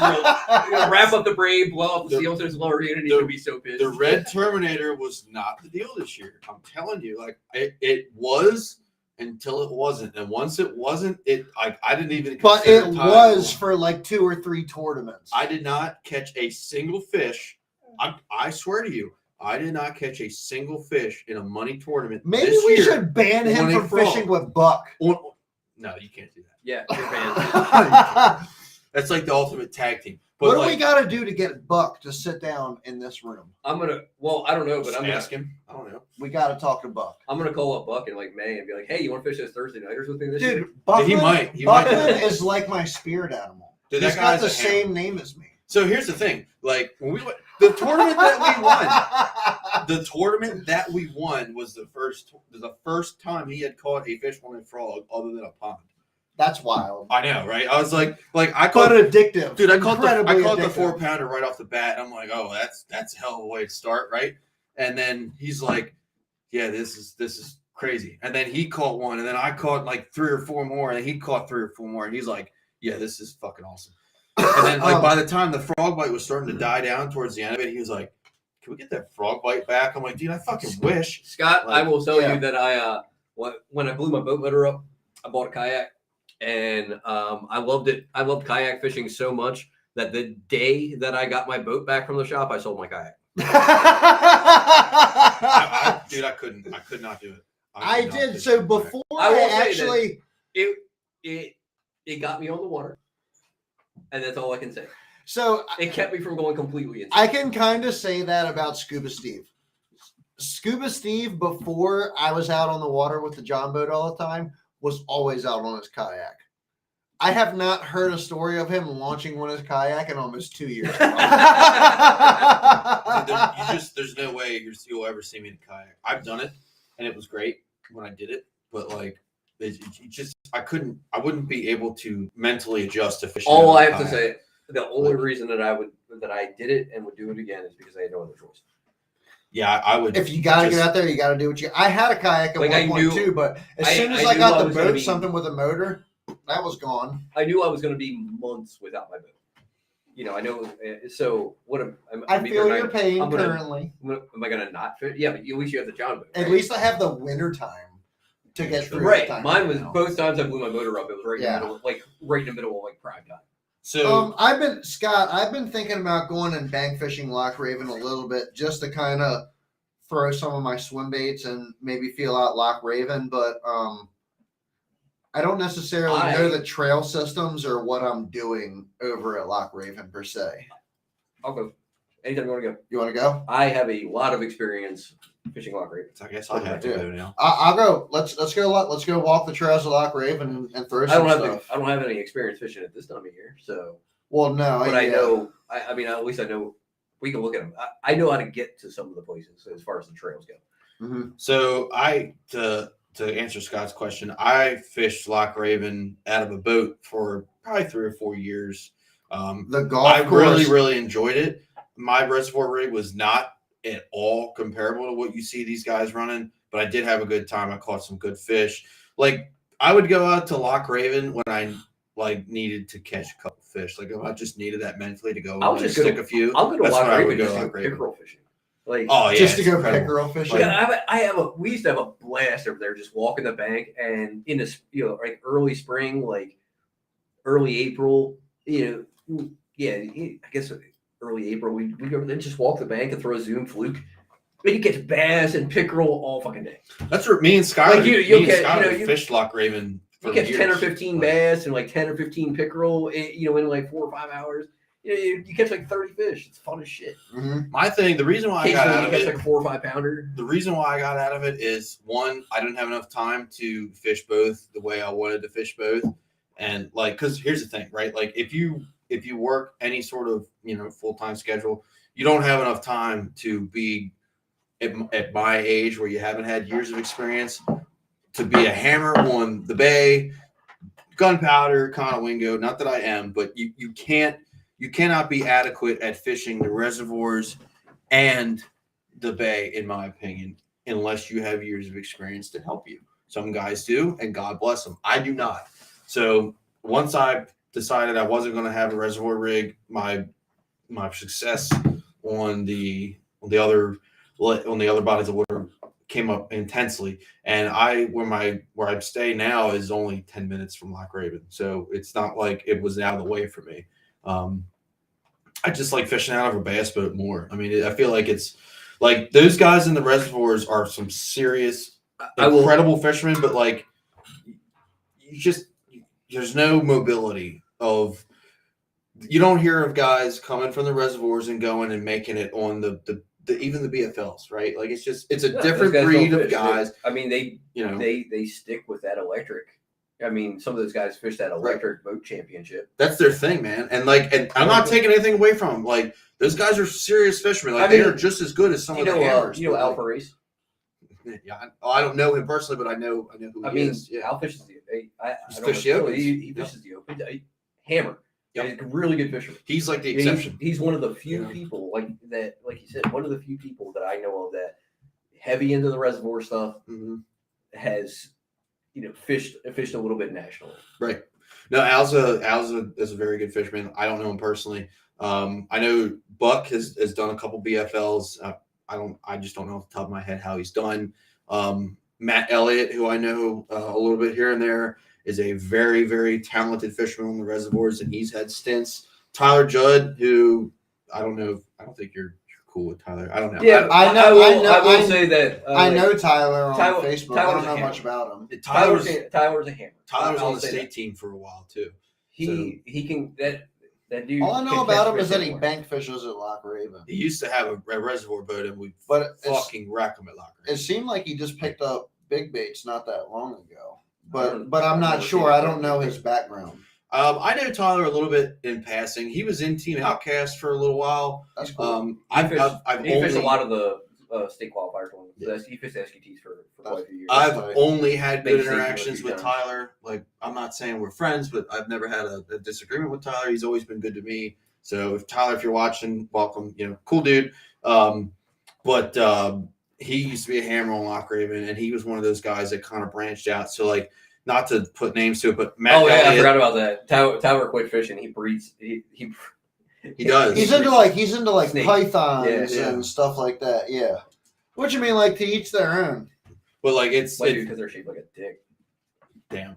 But we're salty on this show tonight. But like Tyler was one of the ones that branched out. Hold up. I'm not salty whatsoever. I just say fuck who I think should be fucked in their ass. But Tyler made it. Tyler has been successful outside of the reservoirs. Chad's been successful outside the reservoirs. Al, obviously, and Matt Elliott's had success outside the reservoirs. The thing with those reservoir guys, like it's a totally different way of fishing. No, I think those guys can, if they put their mind to it and wanted to invest the money into a bass boat, they could go fish any outside of tidal water, any of the lakes like New York, any of the New York lakes and stuff like that. And I think they do very well. Mm-hmm. Yes, because those lakes, I mean, they fish like highland reservoirs. Yeah. Oh yeah. Mm-hmm. I mean, I guess essentially they are highland reservoirs. I think I'll take that a step further, and I will say I don't think that most of the average tidal fisherman can go to those lakes in a bass boat and do well. It would take a long time to transition. I actually disagree. I think it's a much faster transition to go from tidal to non-tidal than from non-tidal to tidal. Interesting, because I feel the complete opposite. But I mean, maybe that's just my experience. I don't have that experience going from tidal to non-tidal. However, I feel like trying to fish the different water columns in Loch Raven is a completely different challenge compared to fishing shallow in the home turf. Think about Lake Anna and how different that was, and how most of the club. Exactly. I had no idea what I was doing at Lake Anna whatsoever. I was a complete fish out of water. a lot of that also goes to, as far in reference to like Tony saying, like a lot of the guys in the club. One, a lot of those guys didn't bother to put in the time. The biggest thing with fishing new bodies of water is putting in the time to research the body of water. Put in the time to research the body of water, research how to fish those types of bodies of water. I can tell you, and I've done this multiple times going to new bodies of water. I can look at a topographical map, and I can point up, give me, say, like, I'll give you 10 spots to start. I could never be on that lake. I'll give you 10 spots, and I promise that you'll catch fish off 8 of them. It's just, once you learn how fish position and where fish move, Right. it doesn't matter where the lake is. I mean, it does to a point. Sometimes your primary forage has a big has a big impact. Like if it's a blueback herring lake, blueback herring lake, fish move around a lot. But when you get into like your highland reservoirs and stuff like that, it's easy to locate fish as long as you know what phase they're in. Are they in winter? Are they in pre-spawn? Are they spawn? Once you know that, you can look at a topographical map and you can pretty much point out everywhere you need to go, or at least to give yourself a start. I mean, I've done that with pretty much every new lake that I've went to in the last 4 years, and haven't had too much of an issue. The first time that I did it was the first time I went to Deep Creek, and I had already pulled up Navionics on my phone. I'd marked a bunch of waypoints, like, yeah, I'm gonna check out this spot, and this spot. My buddy Frank had been out there the year before, and he was like, yeah, come over, I'll give you a couple waypoints. This is places that I caught some fish, and he gave me 5 waypoints, and all 5 of them I already had marked. It's so it's what, as long as you know fish movement and how fish relate. I kind of semi know fish movement, but I feel like there's a confidence factor. Thank you, sir. I feel like there's a confidence factor when you go to fish a completely different body of water. You may understand fish movements, but when you go to that different body of water, that moment of hesitation, that mental block can really get in the way of what you should be doing. Which, when we went down to Lake Anna, me and Tony talked about going to fish offshore humps and stuff several times, and actually never ended up doing it. Nope. I don't know if it's just, there was a mental block from getting off the shore for us somehow, which may have actually equaled so for me, landing different fish, but we don't know. I thought I was going to have that when I went to the St. Lawrence this year. And the first place that I stopped was in 35 feet of water, and never had a. See, you have a different discipline, in my opinion. I mean, obviously, there's a military discipline. Like oh my god! Have you guys felt Tony's boobs before? It might be bigger than I was. Please stop. Wow, you're a bold motherfucker. We're gonna edit that part out. Definitely not true. We're not editing that. You have titties of steel. You have some big ass titties. Titties of steel. You could cut glass with those fuckers. I mean, if you know Tony Schultz's diamond cutting. Okay. So, anyway, but I do agree with you, Chad, that a lot of people, that I'm outside the norm on that, where it doesn't really affect me to go fish a different depth of water when I'm used to fishing 3 foot or 5 foot or less. I can immediately change from that to 35 feet and just same even keel. And I think it's just not everybody has that mental state. That I think it bothers people. Some people a lot more than it does others. It's like anything. Like if you force yourself to do it, you'll eventually get comfortable. I definitely found myself. For me, I don't have that time to get comfortable with it. It's just like if I know, like if I go through and I do my research and I know I need to fish in 35 feet of water, I'll be in 35 feet of water. See, I completely found myself out of my element when we were at Lake Anna. Remember how many times did I say, like, wow, this is how I started fishing on lakes like this? Yeah, from your freaking Tennessee lakes that your lake. What's the freaking lake you love fishing? Smith Mountain Lake. Smith Mountain. Yep. Dude, here's a Smith Mountain story. I hate Smith Mountain Lake, and he loves Smith Mountain. I actually do not like it at all. Your PB's out of Smith Mountain. Up until this year, my bass tournament down there a couple months ago. Yeah, Took like an 8.5 pounder. Up until this last fall, my PB largemouth and smallmouth were out of Smith Mountain. My biggest bag, depth's 250. biggest bag ever was out of Smith Mountain, and I still hate that fucking lake. What was your biggest bag? 26. Oh, that's a big bag. Yeah. Hey Scott, Dude, it was incredible. Scott, thanks for joining us tonight. Please with an 8 check in with us next week, man. We might be live on Tuesday or next Friday, either or. So put it this way: when I fished, and I'll tell everybody, I'll tell you where I caught my biggest fish, and I'll tell you how I caught it on. But basically, it came on a live target bait ball.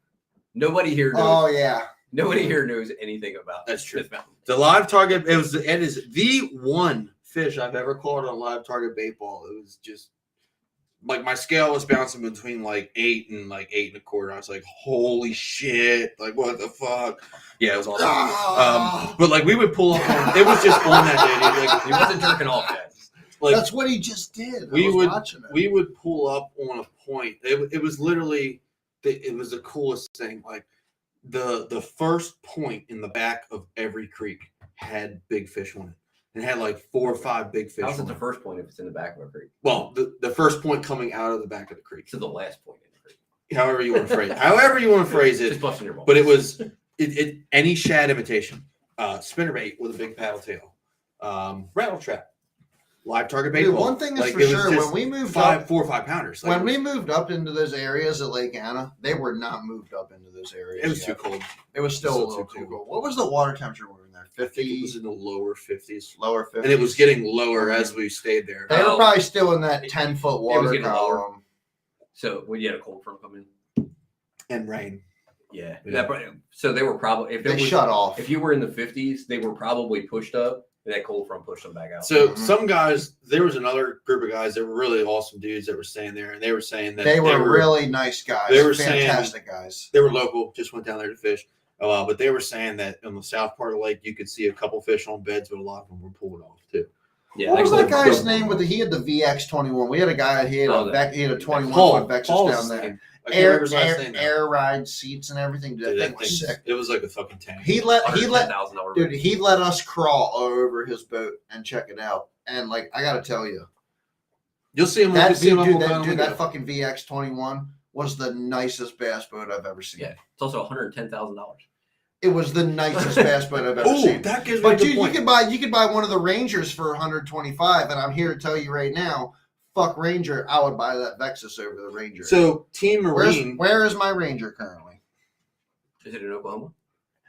Apparently, it's in Arkansas back at Ranger's factory Arkansas. That's because their quality control got flushed down the toilet when Johnny Morris bought it. Well, at least it's back. It's At least back they're there giving to you a fish. boat. They are taking care of the issue, as far as I know, and if they take care of the issue, I don't have nothing bad to say about them, as long as it runs good when it comes back.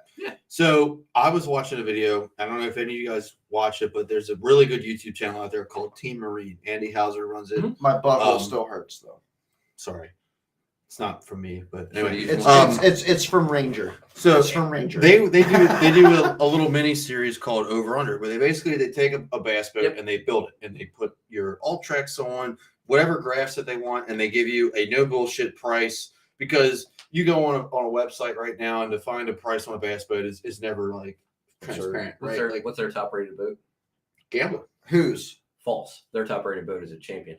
Oh, his favorite. who's top? Their rated? top rated boat from their series. You are from their correct. Rounders Yes. series. So his top rated boat was a 99 Champion 203, but his number one like currently produced bass boat is the Gambler. But anyway, so they were doing the Over Under series, and they took a Nitro Z18, an 18-foot boat. Did not even put the 175 on it. This video dropped today, by the way. And with all their options, you know, you had your, I think it was 210s, 212s at the front, at the bow, 210s at the console, and the Ultrex and the power poles and the hydraulic jack plate. It was like 74 or 75 grand for an 18-foot boat with 150. That can't be right. Yeah, well, they did trailer mods too. So I mean, it was every option. Because I've looked. Like- I mean, I've been on their website The starting price was like 44. and built like a Z20 and a Z21. Like I built like a Z21, and it was Suzuki makes a really nice motor, Greg. How Suzuki long ago did you do that? Suzuki XL, is so within the a last year. bulletproof motor, It was but like it is 80 not grand. fast So motor. they were It's saying like a Honda almost. It's not as reliable. Or Hondas are not as reliable. Dude, We'll get to that. those Suzuki motors will run fucking for They're top tier motors. They are slower though. Well, They're slower so- than a Pro XS or a Showmax. It's all because of the lower unit. not on a gambler. It's all because of the lower unit, and yes, they are. On a gambler. No, not according to Andy. Andy Hauser run It's that not gambler it's not the just same. as fast It's as not as the a Pro same. XS. How can it's not? If it's not the same RPMs. It's not going to run the same speed. Well, That depends. that's not true either. It all has to do. You had diesel, you know this. all has to do with the gearing in the lower You unit. used to have diesel. So the gearing in the lower unit I spilled beer. You did. on a Suzuki is not built to run fast. It's built for power. It's built for torque. It's built for reliability. It's built for torque. It's not built for a That's fast boat. That's the most reliable motor on the water is a freaking Suzuki outboard. Oh, in yeah. my opinion. And that's what the lower units are built for. They're built Yeah. for like your working boats. They're built Yes. for That's why all the torque, crabbing they're built guys for- run Suzuki. exactly. Like, So, like Greg just said, their SS has a different lower No. unit. So they've been working on building a unit for high performance hulls for like bass boats. Mhm. So it's a new lower unit that's geared differently that should allow them to compete with like Mercury. Okay, right on. You know what? We did see a couple of those But they still run Vexuses when good. we were down at Lake Anna. with So Suzukis, Vexus, dude, yeah. Vexus is running Suzuki on a lot of their boats. Yep. So I know Chad Pipkins runs the Suzuki on Yep. the Bass Cat. Bass Cat does too. And Yep. No, Bass no Cat, issue. really? Yes. Dude, Well, I no, think- not Bass I Cat. think These are Suzuki pros that one of my friends. I've seen a few Bass Cats. Newer ones are just regular guys that are running. I think Suzuki my- this year. Adrian Avina John versus John Suzuki. Hansen is one of my buddies that used to fish BASS with. He's got a freaking nice ass Bass Cat. I think he's running a freaking Showmax 250 on his Bass Cat. Yeah, they don't have any like contract. Yeah, Bass Cat's one of the Bass few. Like Bass Cat, Phoenix. Most I of haven't the seen smaller Phoenix. ones. Can't you with get the Suzuki yet. Bass Cats like custom put in. built for like storage compartments and everything? If you call them up, no. so Suzuki, most of the manufacturers won't. You can't order a Suzuki, or you can't just. That's not like one of their standard engines. But if you call them up and you order a brand new boat and you say, "Hey, I want a Suzuki on it," they'll probably they'll put a Suzuki on it, or the dealer that you're going through will put the motor on. Right. it. Right. Yeah. So They're awesome. I wonder how motors. heavy Yeah. that Suzuki is compared to like a Showmax or It's like pretty, the Mercury pretty Pro close. XS. I mean, so like I think probably You're probably going to get 5 to 10 more miles an hour out of a Pro XS, but as soon as you No. hit anything, you're going to freaking blow up. no, they don't ever break a lower unit, Greg. Mm-mm. The guys on the Elite Series never. That Right. never happens. Did I remember when I follow Oliver Nye just because I like the swim bait and everything, and Oliver Nye had issues running. I think it was the Open Series this year because he ran across the flat and ripped off his lower unit on a Mercury, and then had to get that replaced and was out for a while and just had several. Not that he had issues through Mercury, like Mercury took care of his issues, but Oh, but no, he stuff damaged the happens. motor Right. through some of the shit that happened. Right, you Where hit maybe it something. may not have happened if it was a Suzuki, but I really have no idea. so. I want to get to Greg's comment. For just a second. That's exactly what I would like to do, Greg. My plan in the near future, like You already have the perfect boat for that. No, For Oh, I need a for I restoration. need bigger. You're gonna get 203. Isn't yours 19? 18.7. So 19. I want a 250. It's the same thing as mine. Mine's 1810. Yeah. Well, mine doesn't go fast enough, nor does it handle big water well enough. I thought that you bought the Champion because it was a big water handler. Oh, it does. Yeah, It but handles it's still definitely- 18.7. So it handles rough water as good as any 19 to 20 foot boat. It's great. The tournament me and Greg fished, we were in some gnarly shit, and Greg was like, "Dude, this ride's so much better than my Triton." Similar size, but- champs are notorious. However, for being great. They had a Triton that was the exact same color and everything from Greg's Triton at Bowers Marina, and I looked at it and I freaking loved that boat. I swear to God, I sat there and I thought about trading that freaking Ranger in on that boat so bad. So I just want a bigger Champion. Would you get Or a longer 203? Champion. I want more front. It was deck. it was a 200 horsepower max, but it had a 150. So on it. it's I wanna- interesting that more front. Oh, I want the reason I want a bigger boat. I want more front deck space.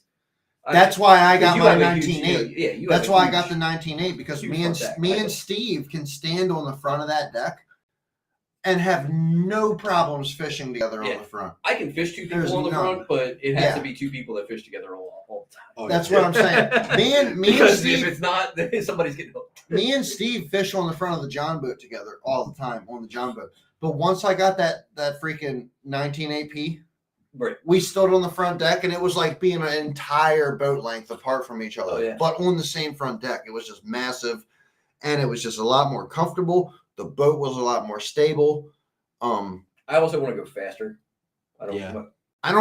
I mean, I do want to go faster, but I want to go the speed that you're used to going now. Gotcha.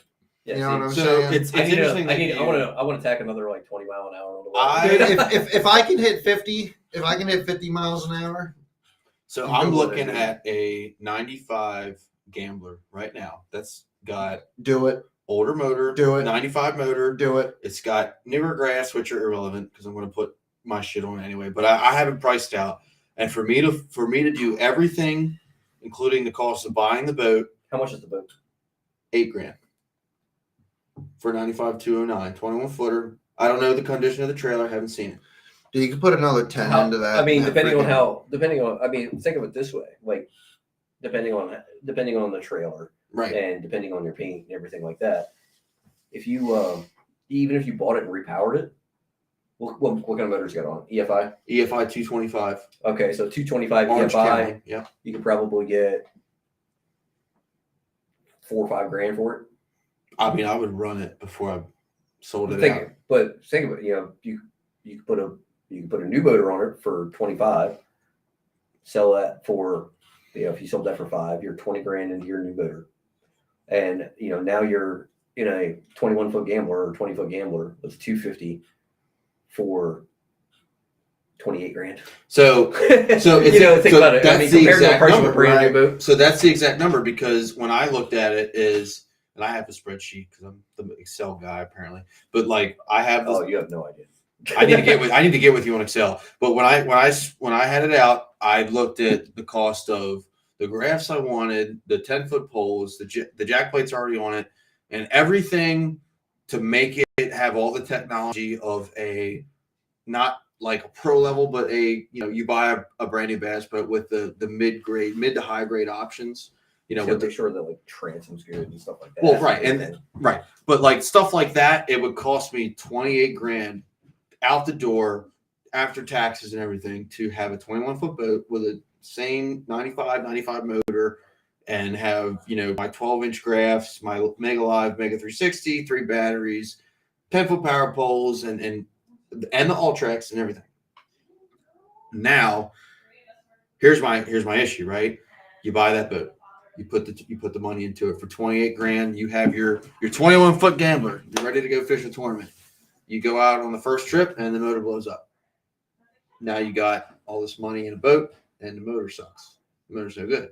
So now you are forced to find a used motor with no warranty and spend another $4 or $5 grand and hope it runs, which I've done before and not gotten burned. Or you're forced to make that $28,000 boat into a $50,000 boat or more, a 1995 boat for 50 grand with everything. So that's why I haven't done it yet. So you have to stop looking at the value of the boat in general, and how much money you're putting into it versus how much it's worth. Mm-hmm. If you're going to look at that, don't buy a boat. Well, true. I just don't want to put all the money. Regardless of the funds, I just don't want to put a bunch of money into the boat with an old motor and just be crossing my fingers every time it goes out, hoping. Well, that especially since you have a newer motor on your boat right now. Exactly. Right. Like I wouldn't buy something like you have a newer. I wouldn't buy something that is. Okay, so I worked a party tonight, and it was 6 to 9. Come on in front of the camera, damn it. Come in front of the camera. It was going to be from 6 p.m. Stuck to for her. 9 p.m., but they were only there until about 8:15 is when they were all gone. So they left 45 minutes early, and they tipped me. $210. Which is perfect because you owe me $210. Wow, funny how that works. Thank you. No, but for 2 hours and 15 minutes of work, they tipped me $200. There you go. That's freaking insane. That's freaking awesome. What are you gonna buy him? Dude, the freaking new car payment's gonna be freaking. What are you gonna buy him with that $210? I can't tell him. That's a lot of. I I was about to say that's a lot of mega bass, but it's really not. You know, Trust me, It's I know it's four not. whole lures. I've done that. Did you tell them about the hooks? Yes, I did tell him about the hooks. Well, I told Tony, Hooks. What about the hooks? Paul, see all the Trocars up there? Yeah. The Trocar 7.0s? Yeah. So she ordered me 6-pack of Trocar 7.0 hooks, weedless hooks for my swim baits last year. Yeah. For Christmas. last Did year. For Christmas. They They just just came came. in the mail like 2 weeks ago. 2 months ago. You I should have. swear it was like 2 weeks ago. I would have just wrapped No, it them. was like 2 months ago. I would have just wrapped them up. You probably forgot about it. Yeah, shit. Yes, I I forgot about it. He was like, I swear to God, I pulled them out of the He mail. was looking at And it. I opened it and I saw the receipt and it said for Phoebe, and I was like, "Oh shit, this is a Christmas I'm present looking- she got me this year." I'm looking at And the then- box that says 2 Chad Fits, and I'm like, no, it's not mine. Like, I didn't order you anything yet. She looks at it, she goes, swear. "I didn't order this," and I opened it. I'm like, "You didn't get me these hooks," and she's like, "I bought you those last year." And I was like, "What?" So yeah, that was funny. Freaking wild. That's wild. Yeah. Mm. So I'm proud of you, baby. Good job. Thanks, honey. So what are you gonna buy him? You can't. She can't. She can't tell you. It's Christmas time. I'm the worst. I'm pretty good at it. She straight up flicked you off, bro. I'm used to it. But anyway, Anyway, boats. so that's where I'm at. You know, and I understand the point, right? The So point is, I know me and you had talked about the amount of money that you would have to put into your boat to get it. What amount of what? So the interesting thing is, let's say Sonar, the motor. transducers, and Let's say poles I and get. such. Let's say the motor lasts for a couple years. I Your would motor actually. should last. How many hours is Mine on your should, motor? right. Yeah, you could almost Dude. transfer your motor over to a new vessel and be confident. My You motor's don't have probably them. got maybe 300 hours. Like So why wouldn't you just? I would Right. I would Because just. it's I would roll 200. that. transfer it over. Because it's a 200. That's Transfer why. To it be over fair, to a new is hull. that an HO? Yes, it is. So technically, It's an Evinrude. It's a 220 horsepower. It's an Evinrude. So That's the other thing. Parts are not available for this motor. They are. Oh, they're available. They are, but it's like They're just sometimes you have to wait. I did not You have just to have to go wait. see Butch. I mean, Intercoastal, dude, I dropped that thing off on a fucking Saturday, and by that Wednesday, they were like, hey, it's done. Come pick it up. It's a clean Evinrude. It is clean. I take And care of that bitch. So you have a newer motor. You know, it's got relatively reasonable hours on it. It's not going to burn as much gas as an older motor. So think about that as far as Right. your value. Your boat is not in terrible shape. It No. just needs a little bit of wet sand. Yep. A little bit of buffing. I mean, we can make that boat look good. I The feel thing like, of it is, yeah, like, a the- little bit of wet sand on the clear coat would probably bring it out. a for lot. what it is, I mean, the boat is in perfectly fishable shape to fish any tournament locally. that Your you can. carpet's not even that bad. His carpet's fucking terrible. Well, it just doesn't. I've match. seen it worse. I've seen But- it worse before. He's got some bubbles in it, but at least it's not like frayed everywhere you look at it. You know But- what I'm saying? The nice thing about carpet, like you can recarpet that boat for like $600. Dude, I swear to God, if you don't put if you were to recarpet your boat and not do sea deck on it, I would call you a full blown retard. Sea deck? I put red carpet on it. No. Sea deck. If you're gonna do carpet, you Sea deck. Sea deck only. That is the only thing I will ever put on any of my boats ever again if I have to recarpet is sea deck. I will never do anything else. I don't like the way that it works, that it comes out on fiberglass boats. There are too many gaps especially around. It's the same exact way on a freaking express boat. Well, but especially with like an older, like a boat that's built for carpet. Everything's super flush. Everything's made to allow for that carpet space, like in between your latches. So then you have sea deck, and now you have a gap this wide in between your latches. I don't like that. You would have a lot You of. don't grass. like I how think it- that shit it's falling down. It's not gonna affect you standing on the deck. No, You just no, don't I just don't want. visually No, I like don't how want it things. looks. I feel like things are gonna like fall down in there, like So you know, over dirt over and over stuff like that. overlap it just a little bit.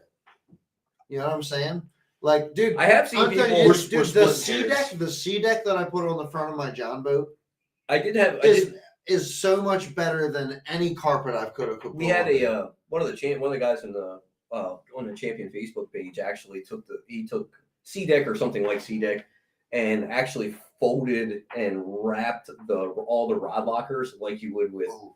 I don't know. Oh, It was. Did it work out? Yeah, it worked out, and it looked sick, but it looked like a fuck ton of work. yeah, To get everything to match, all the corners and I stuff to just match It's a up. very perfectly. slow process. See, on all those express boats, literally the sea deck is just laid on the front, Yeah. and then when the latches close, for the most part, it's just aluminum on aluminum. You know what I said? Which is another thing that I don't like. That's like one of the. It is a little bit louder. Yeah. Oh, it's huge. It's very loud. You know what I said they should do? So like when I was on You my rode buddy, in the X19, which so was you know a which little was bit. awesome, right? But the sea deck was super nice to stand on, was it not? The seat. So the whole thing about the aluminum boat and like how it just doesn't need to be cleaned often to look good was awesome. And when you need to clean it, you just take it to the car wash. yeah, and you just spray get that the bitch fuck down. Yeah, 100%. The thing of it is I thought that me and Jeff were talking about this in Florida, and I was like, so the sea deck has like a pattern on it, and like the pattern kind of looks like contour lines, and I was like, It's like swirly. here's what they should do. You should be able to pick your favorite lake, and like the lines on the sea deck Oh, are that'd the be tight contour. as shit, dude. The lines on the sea deck are the contour. Obviously, not like enough for you to like look at it, but just to get the general idea. But Like what if imagine your what if sea your- deck was what if your- Conowingo. your front, Like- what if your front deck was like Hopkins? Like it's just like around It's the edge. Oh, a yeah, map like- of the fucking hospital. No. Hopkins Hopkins Creek. Cove. Hopkins Cove. Oh, Hopkins Which would Cove, be I'm like, awesome. Like that'd be cool. So as like shit. think about it, like the where it meets like the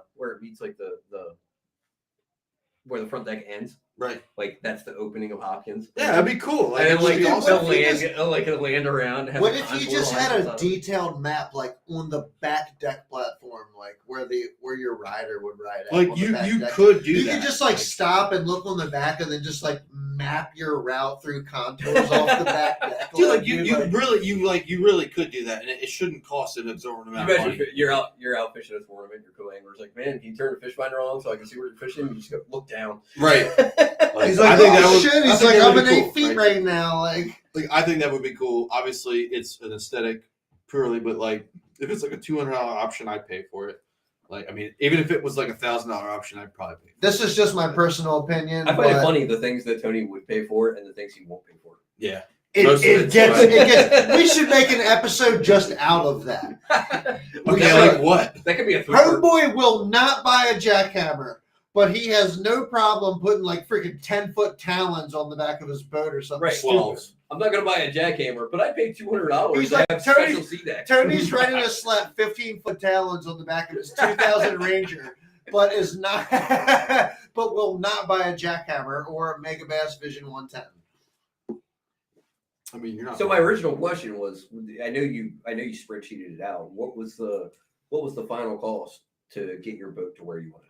Okay, so the final for the Ranger, Yeah. with every option. It was like 20 or 30 grand. No. So with everything, with adding an additional graph up front for live scope, the 360, the Ultrex, the is jack the plate. 360 compatible with your 10-inch already? Yeah. Oh yeah. Okay, Yeah. cool. All So I right, would put a separate. So basically, what I would do is I would take my 10 from the console, live scope, put it and up front, 360. use it for live scope, put a 12 in the back. I don't have enough space to put a 15 on the console, so I just run a you 12 need another screen for downscan. I'm sorry, you need a third up there. up front. So to move my 10 up front, to put a 12 on the console for the Ultrex Live 360, the poles. On the console, you want 360? You want to be able to see 360? No, on the console up front. That's the best. Okay, I was about to say Did I miss? that is not a good idea to troll around with your 360 down. Sorry if I misspoke. But anyway, with all those options, Yeah, plus catch that one log. plus the jack plate, plus the because I don't have a jack plate. I mean the stomp switch, the Dude, Ethernet box, the A cables, Bob's on your like, boat would be sick. a Bob's, A Bob's or an Atlas. the brackets. I mean, I have everything down to like the Ethernet connector dongle, whatever the fuck it's called. I think it would be like 16 grand for every option. That's not bad. Yeah, but it's a lot. And the reason why I say it's a lot is because that boat's But what can you 24 buy? years old. What can you buy for 16 grand? You can't buy A anything. truck that's not No, rusting from a out. boat. Oh, From a boat perspective, you can't. You can't buy anything for 16 grand that has any nicer than what you have now. No, you're absolutely correct. You're absolutely correct. I mean, you can find some deals. There's some deals out there for sure. Not really. But really, you can't buy anything for and if you buy that boat for 16 grand, it's not going to have all that shit on it. Yes. Yep. And if your boat is solid and it's got a solid transom and it's got a newer motor on it, I would spend the 16 grand to upgrade your boat before buying another boat. Yeah, that's kind of where I'm at now. And like, actually, the biggest reason why I wasn't considering that up until recently is because, I kept thinking of, well, once it's on there, it's on there. Not like just kind of in the back of my head. Like I wasn't considering the fact that you've actually told me multiple times is you can take that shit off the boat, right, and put it on the next boat. Yeah, which is swap the right. Buy if you were in a position, especially if you're in a position where you can afford to buy the new boat before you sell the old boat. Mm-hmm. If you're buying, say you're buying another used boat, it doesn't have spot lock. Boom, taking that Ultrix off and swapping the trolling motors before I sell it. Huge. Huge. Swapping the electronics over. Yep. If my new boat doesn't have poles, then some Raptors are coming over. Right. No, you know what I mean? Like, so, there's a lot of things there where you can keep some of that stuff and carry it over to your next boat. So it's not like it's a one and done. Like I'm spending this $16,000, and if I get rid of this boat, it's gone.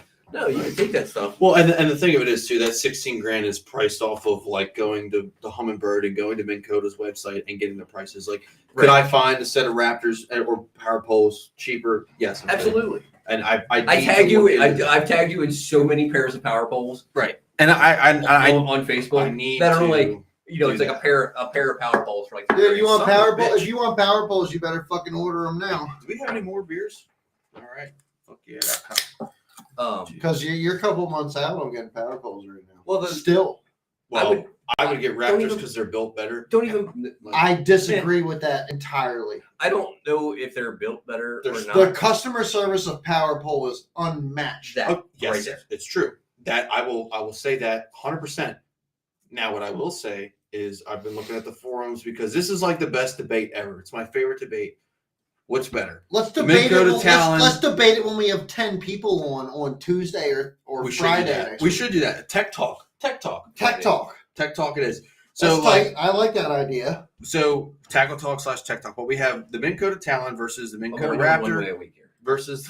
I'm only doing 1 day a week here. Yeah, me too. Right, but versus the Power Pole, and you have all these people talk about. It doesn't take much to convince you for two. It doesn't. If Candace isn't going to freaking castrate you for it. That's exactly. that's a legitimate worry. But like my point is like the Minn Kota guys will say like, yeah, Power Pole customer service is great. It is truly fantastic, and I mean that in all sincerity.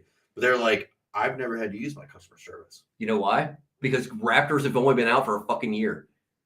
I thought Raptors been out for 2 years. No. Well, maybe it's coming up on it now. But I think Talon's been out for a minute. I think they got released late. So, dude, what was the hype on the Raptor was the fact that they had like some type of. It's okay. So it's they had a pressure switch on it. It's active anchoring. So like Talon had the active anchoring. So basically, when if you were in rough water or tides that were moving or current, like water level comes up or something like that, your Talon would change. You know what else they can do? Yeah, I agree. I completely agree with you. Stomp that. I can just stomp that button and fix it. I've never been in this situation with of those Talons getting clogged up with mud and everything because they're telescopic. We're talking about Raptors. So well, I'm throwing Talons in there. I said Talon. If they say they've never had to use, that's the only way you can get 15-foot Talons in a freaking 8-foot profile is by telescoping, and then mud fucks that up. Okay, but here's the thing: they're not bad. I mean, like Frank's never had any problems with his. Here's the thing. Oh well, that's not true. Nothing he couldn't fix. I wouldn't buy Talons in this region. Oh, actually, I lied. He lost the spike.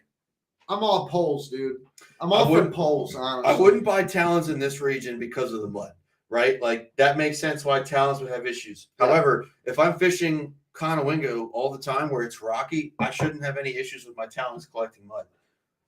There's plenty of mud in Conowingo. Yeah, but, like, there's not as much. right? Like we're not talking about the multitude of grass. Like, okay, let's But I'm say going, kind you of know, what if you're fishing Broad Creek? But how many times? How many times do pros go out and fish? How many times do pros go out and fish and get their power poles stuck in the mud and not be able to get them out? I don't snapping them off. I don't know. I don't think it happens all that much. I have seen hydraulic power is fucking incredible. I mean, I've seen guys drop their motor and pull forward a little bit to get them unstuck and then pull them out. Yeah, or snap the spike off. I've had to wiggle my power poles around. Yeah, with the trolling motor, go back and forth a couple times to get them because they go down in the mud. Mm-hmm. Dude, I remember when I was in Jeff's Express S21 when he put the poles down, you could feel the back of the boat lift up. Like that hydraulic power is serious. Like that's my poles will lift up when I put them down at the ramp. Like you'll watch the back end go like this. Yeah. I mean, so like, don't get me wrong. Like, I think power poles. I've also seen you swim out, and I've also seen you swim out there to get your boat back because it floated off because the power poles didn't grab. So not a power pole problem. That's a Paul problem. Honesty. I mean, I give him credit, but like for me personally, like I've been on when you're in hot. So when the back here, so 8-foot power poles. His boat's over there up against the laydowns on the other side of the fucking boat ramp. Oh, that sucks. That shit would be so funny. It wasn't that. It wasn't that fun. Could you imagine into the middle of the ramp and hit? So could you imagine how funny that would be? I would laugh. I would give him a ride over, but I would laugh. Oh yeah, that would be hilarious. So when I put my poles down, they were there. They were right in the. They went down right into the washout where everybody power loads. So it's just literally there's just that like loose one shit like, right there. There's nothing there. It's deeper, right? It's deeper because it's all probably like washed 8 out. feet in like that one spot. So I put my power poles down and they went all the way down. And I just got off my boat because I was just pulled up to the ramp. I figured, it's fine. And I come back, like my wife was at the park and I talked to her for a second and I turned around and looked at my boat and my boat was sitting in the middle of the in the middle of the fucking ramps. Like the exit ramp. So not even like they're not even close together. Like it's like dead in the middle. No way you're jumping from one side to the other. So it see Paul running down and trying to do some parkour shit off the side, like on the boat, like do a fucking somersault swan bomb on the front deck, snap a bunch of the Sequoia rods on the front deck when he lands. Jesus Christ! So I had to wait out and get my boat. Did you still fish? I was coming in. Some woman asked you if you needed help. Yeah, these two old ladies. What were they going to do? They were in a kayak. Okay, fair enough. And they had a rope. And they were like, do you need a rope?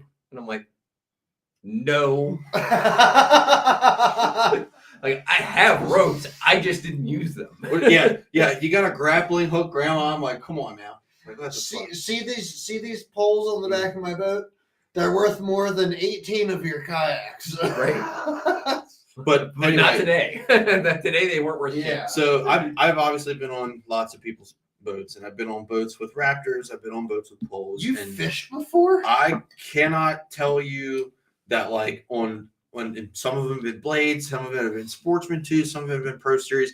There hasn't been, to me, fishing off the back, which is not a huge experience level, but for what it is, there hasn't been a scenario where I'm like, wow, this is way better than the alternative. Like, I think they're very similar products.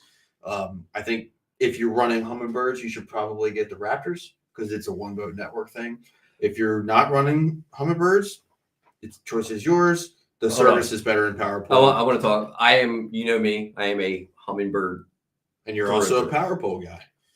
The one boat network is a fucking gimmick to get you to buy shit. Okay. You heard it here first. Don't just get Power Poles, apparently. I'm still going to get Raptors because they're cheaper. Power Poles. And they're red. I like red. So, Power Pole blades in blue because it matches the Ranger. There are things that I thought that I would use by getting the Ultrex iPilot link. No. I just got the Ultrex iPilot. The link was not worth the extra. The only thing that I'm glad you're not going to put the time in to follow the contours that you think you're going to. No, I'm not going to do that. I don't circle waypoints. I don't do any of that shit. No. The only thing that I do that I'm glad that I had it for is I can share the GPS and heading sensor off of it from the console to the front. No, from my Ultrex to my unit on the front. So I have a heading. It gives me a heading sensor, which allows me to mark waypoints for my 360. Dude, I would totally circle the shit out of some waypoints from your 3. I'm confused right now. So when you have 360, you have to have an external heading sensor. Like the white puck Yes. that they give you for the Turova or the Ultra. Yes. Okay. So you either have to have an external one connected directly to your unit, or if you have iPilot Link, you can share the heading sensor from your trolling motor to your unit. Okay, I got you. So- I got you. Because when your boat's sitting still, it doesn't your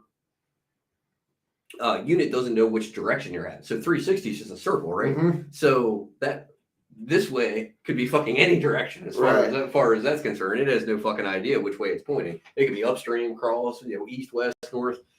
So having a heading sensor will allows you to be able to plot points North, south, east, west. because it knows where this tree is over here. It knows that's it. Mm. So that's the only thing that I've ever used it for.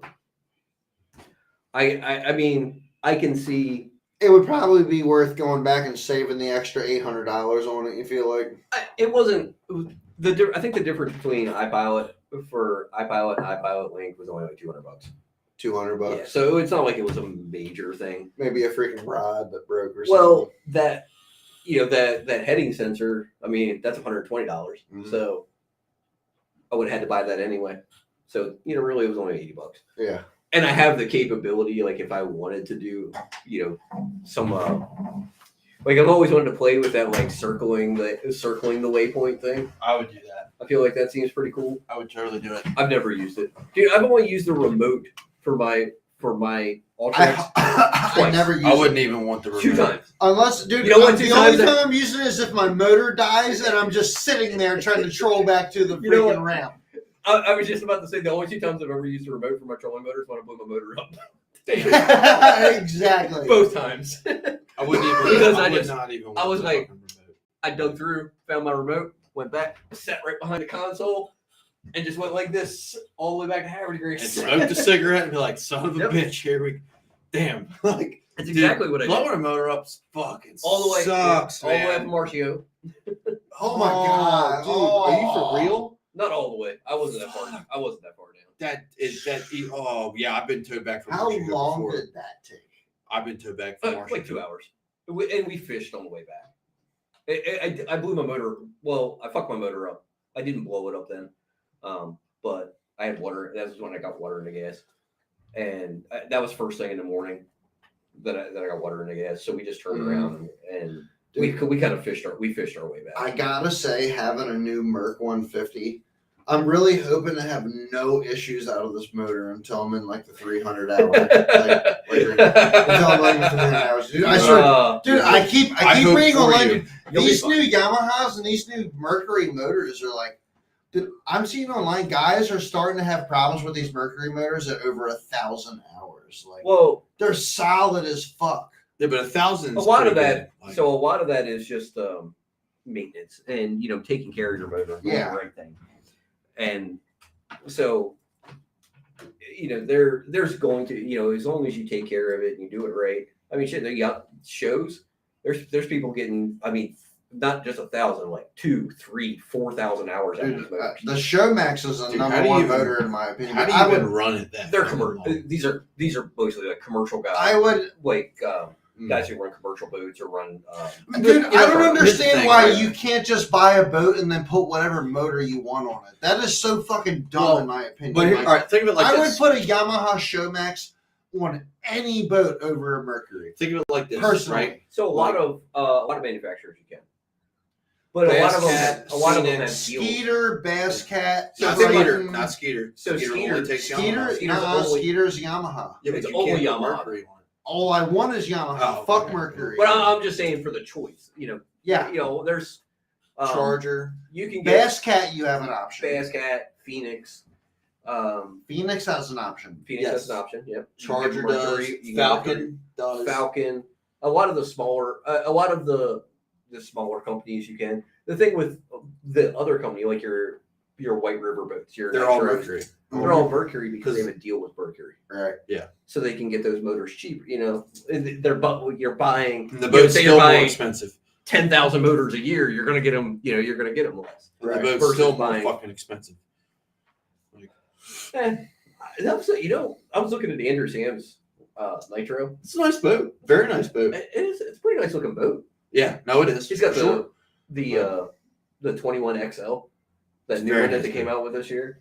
That's a nice looking boat. It's a very nice boat. I wanna He know, says like- he loves it. He says he really likes that boat.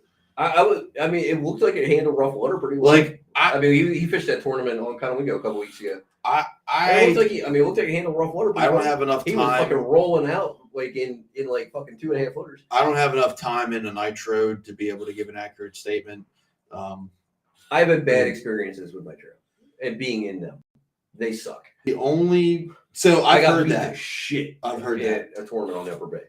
The guy, my buddy Russ, who used to fish the FLW coasters, he said that nitro it's fishing platform wise, it's fine, but it will beat you to death. I mean, I wasn't sold on Rangers, like the newer ones, until I rode in that 2018 520X or 520L, and I was like, dude, this is a fucking nice boat. Like, this is a bad motherfucker. But I don't know if I buy one, but on the other hand, you know, 80% of driving a boat in rough water is the person driving the boat. correct, 100%. Yep. The other, 20%. It's 20% boat, 80% driver. If you don't know how to drive in rough water, you're gonna get beat up. I know how to drive in rough water. Keep fucking going. Don't slow down. That's Send it. false. He's but- seen me do it multitude times. I'm scared. I'm scared. But you'll get used to it. Yeah. Oh yeah. It's Yeah, just, I've gotten more used to it. The first time I ever got in Tony's boat and he took off in there, like that boat put me back in the seat, and I was like, I kind of looked at Tony as we were going down the water. I was like, I didn't know boats go this fast. I was like, and we were just flying going down the water. There's like, I ain't gonna lie. You should have seen. I was worried about Candace that the first Thursday nighter when 2 years ago, Mhm. the very first one, we weave out of they launched it out of Middle River. oh yeah, Oh yeah, dude, the ride back. They Oh my launched- god. They launch out of Middle River, and God, dude, that water is she- so rough out she's there. never been in rough water It's before. horrible. So we launch, Fuck, and it it's was calm. horrible. I mean, we're Dude, fucking Dude, that's straight up 3-footers. we're fucking Three footers, wide dude. open. So we're wide open the way up. Me and Like, Skylar- wide open. There's Me and no Skylar it's fished flat, that tournament calm. together. Yep. I get up there and I feel the wind shift like while we're fishing, right? And I'm looking. We I'm like, believe. Paul caught the 5-pounder that I caught in practice 2 days before. I went back for that fish and he fucking caught it in front of me. yeah, I had like True fucking story. 13 pounds that day. The Dude. true story. Yeah, I was like, fuck this. I'm going back. So we get up there and we Yep. got a good bag, right? So You guys won we, the tournament. we won everything in a tournament. Mhm. That was before we had the snakehead Calcutta though, but we did get $100. That was the Atco one gift and card only for it. 3 for out of Middle River. So it's like we got like a half hour to get back, and I'm like, we need to leave. And Candace looks at me and goes, she's like, it only took us 15 minutes to get here. I was like, yeah, we need to leave. It only took 5 minutes to get there? Yeah, it doesn't take long. God, it felt a lot longer for me. So the ride back, like, Yeah, it probably took 30, 45 minutes to get back. Yes, it did. well, nah, it was. It wasn't bad until you got to the mouth of Middle River. No, it wasn't bad until you got to Carroll Island. Oh, dude. It Like was we're fucking- running out the gunpowder, and I'm like, okay, this isn't that bad. This isn't that bad. And we start to turn around Carroll Island, and it's just like fucking 4-footers. Yeah. Oh my It god. sucked. The tide's going out. There's a south wind blowing up the bay. Did you It's so spear it's any just- It waves? gets shallow as shit in that area too. So we doesn't do. We didn't have it that bad. It wasn't. We were able, the way the wind was blowing, we were able to run the guts almost right to the mouth of there. So of gunpowder. Middle from the gunpowder to Middle River, we were able to run the Yeah. gut almost to Middle But River. you run from Middle River to gunpowder, right? Yeah, but Yeah. that was easy. Yeah, the there was run no there wind. was There was fine. no On wind the when we way started. back was the The problem. way back sucked. So we get back in there, and we had like 10 minutes to spare. So we were like, okay, cool. It didn't really take any much longer, but I never told her that it was going to be rough because I didn't know. I didn't want her to like freak out before we got there. So like she took it like a champ. Like we came around that corner and there's like 4-footers out there. We're like, oh, yeah, around through here, and she never got scared. I was like, The best part of this All whole right. tournament was that It was like, as that's cool. Paul was catching that 5-pounder, and we're fishing the canal, and obviously we all know that that's where we're going to fish. And I think you actually said you can go ahead and take a shot at the stretch. I went and I fished the stretch. I didn't catch them. And then we were kind of like rotating, back and forth because, obviously we know each other. Actually, you made me mad on that tournament. Why? Because I never said anything, and you cut right in between me and Jake, and there was only fucking 50 yards in between us. You learn something new every day, apparently. But I remember Paul hooks up this fish. Way to go, Tom. Paul hooks up with the fish, and I'm watching this. I'm like, yep, that's the one I came for, isn't it? And then he's like, Candace is in the back, and she's like, should I get that? And Paul's like, get the fucking net, god damn it! I'm I never holy said that shit. because I didn't even have the net out. Well, that must have been another time I've seen y'all fishing then. But there was definitely a time where we were in Because that I landed- canal. And I It had to remember be when hearing that you say, get the fucking net. 6-pounder was lost on that buzzbait. That 5 minute. No, she lost the big one on the buzzbait. Yeah. So she wouldn't have said that. But yeah, I never had the net out that It must have been a different day. because then. I laid down on the deck and lit that fish. Yeah, it was definitely a different day then because I remember when that happened, there was a net involved. And I caught a 3-pounder right behind it. Within the next 2 Ks. And then the bite was dead 10 minutes later. And then I caught a 2-pounder. Remember when I missed remember when I had a Okay. 4-pounder at the boat and it got off and Paul's over there. He's like, you're supposed to get that in the boat. I'm like, thanks, Paul. Appreciate it. Yeah, I know. All right, y'all. This is the end of our podcast. We're 2 hours and 20 minutes into this thing. We've been going on for a long time. It's been good to catch up with everybody and just talk about some of the bullshit that's been going on recently and some of our plans for We can't talk about my 2023. bullshit. And yeah, there were some of the things that we missed. No, we're never talking about the truck. We'll potentially My truck is fine. Everything's good. That's all. we'll we're talking potentially be back on Tuesday or Friday of next week. I definitely want to do a Christmas special for you guys and a New Year's Eve special for you guys. So we'll be on for that. Appreciate you about. Greg, guys maybe you should tuning have used in. more than 4. Should have used 4 baits during that. I used one. Appreciate everybody tuning in. We'll have more information to come and some more good stuff following up. Thank you for tuning in. We'll catch you guys next week. Peace. See you guys. Yeah, like I said.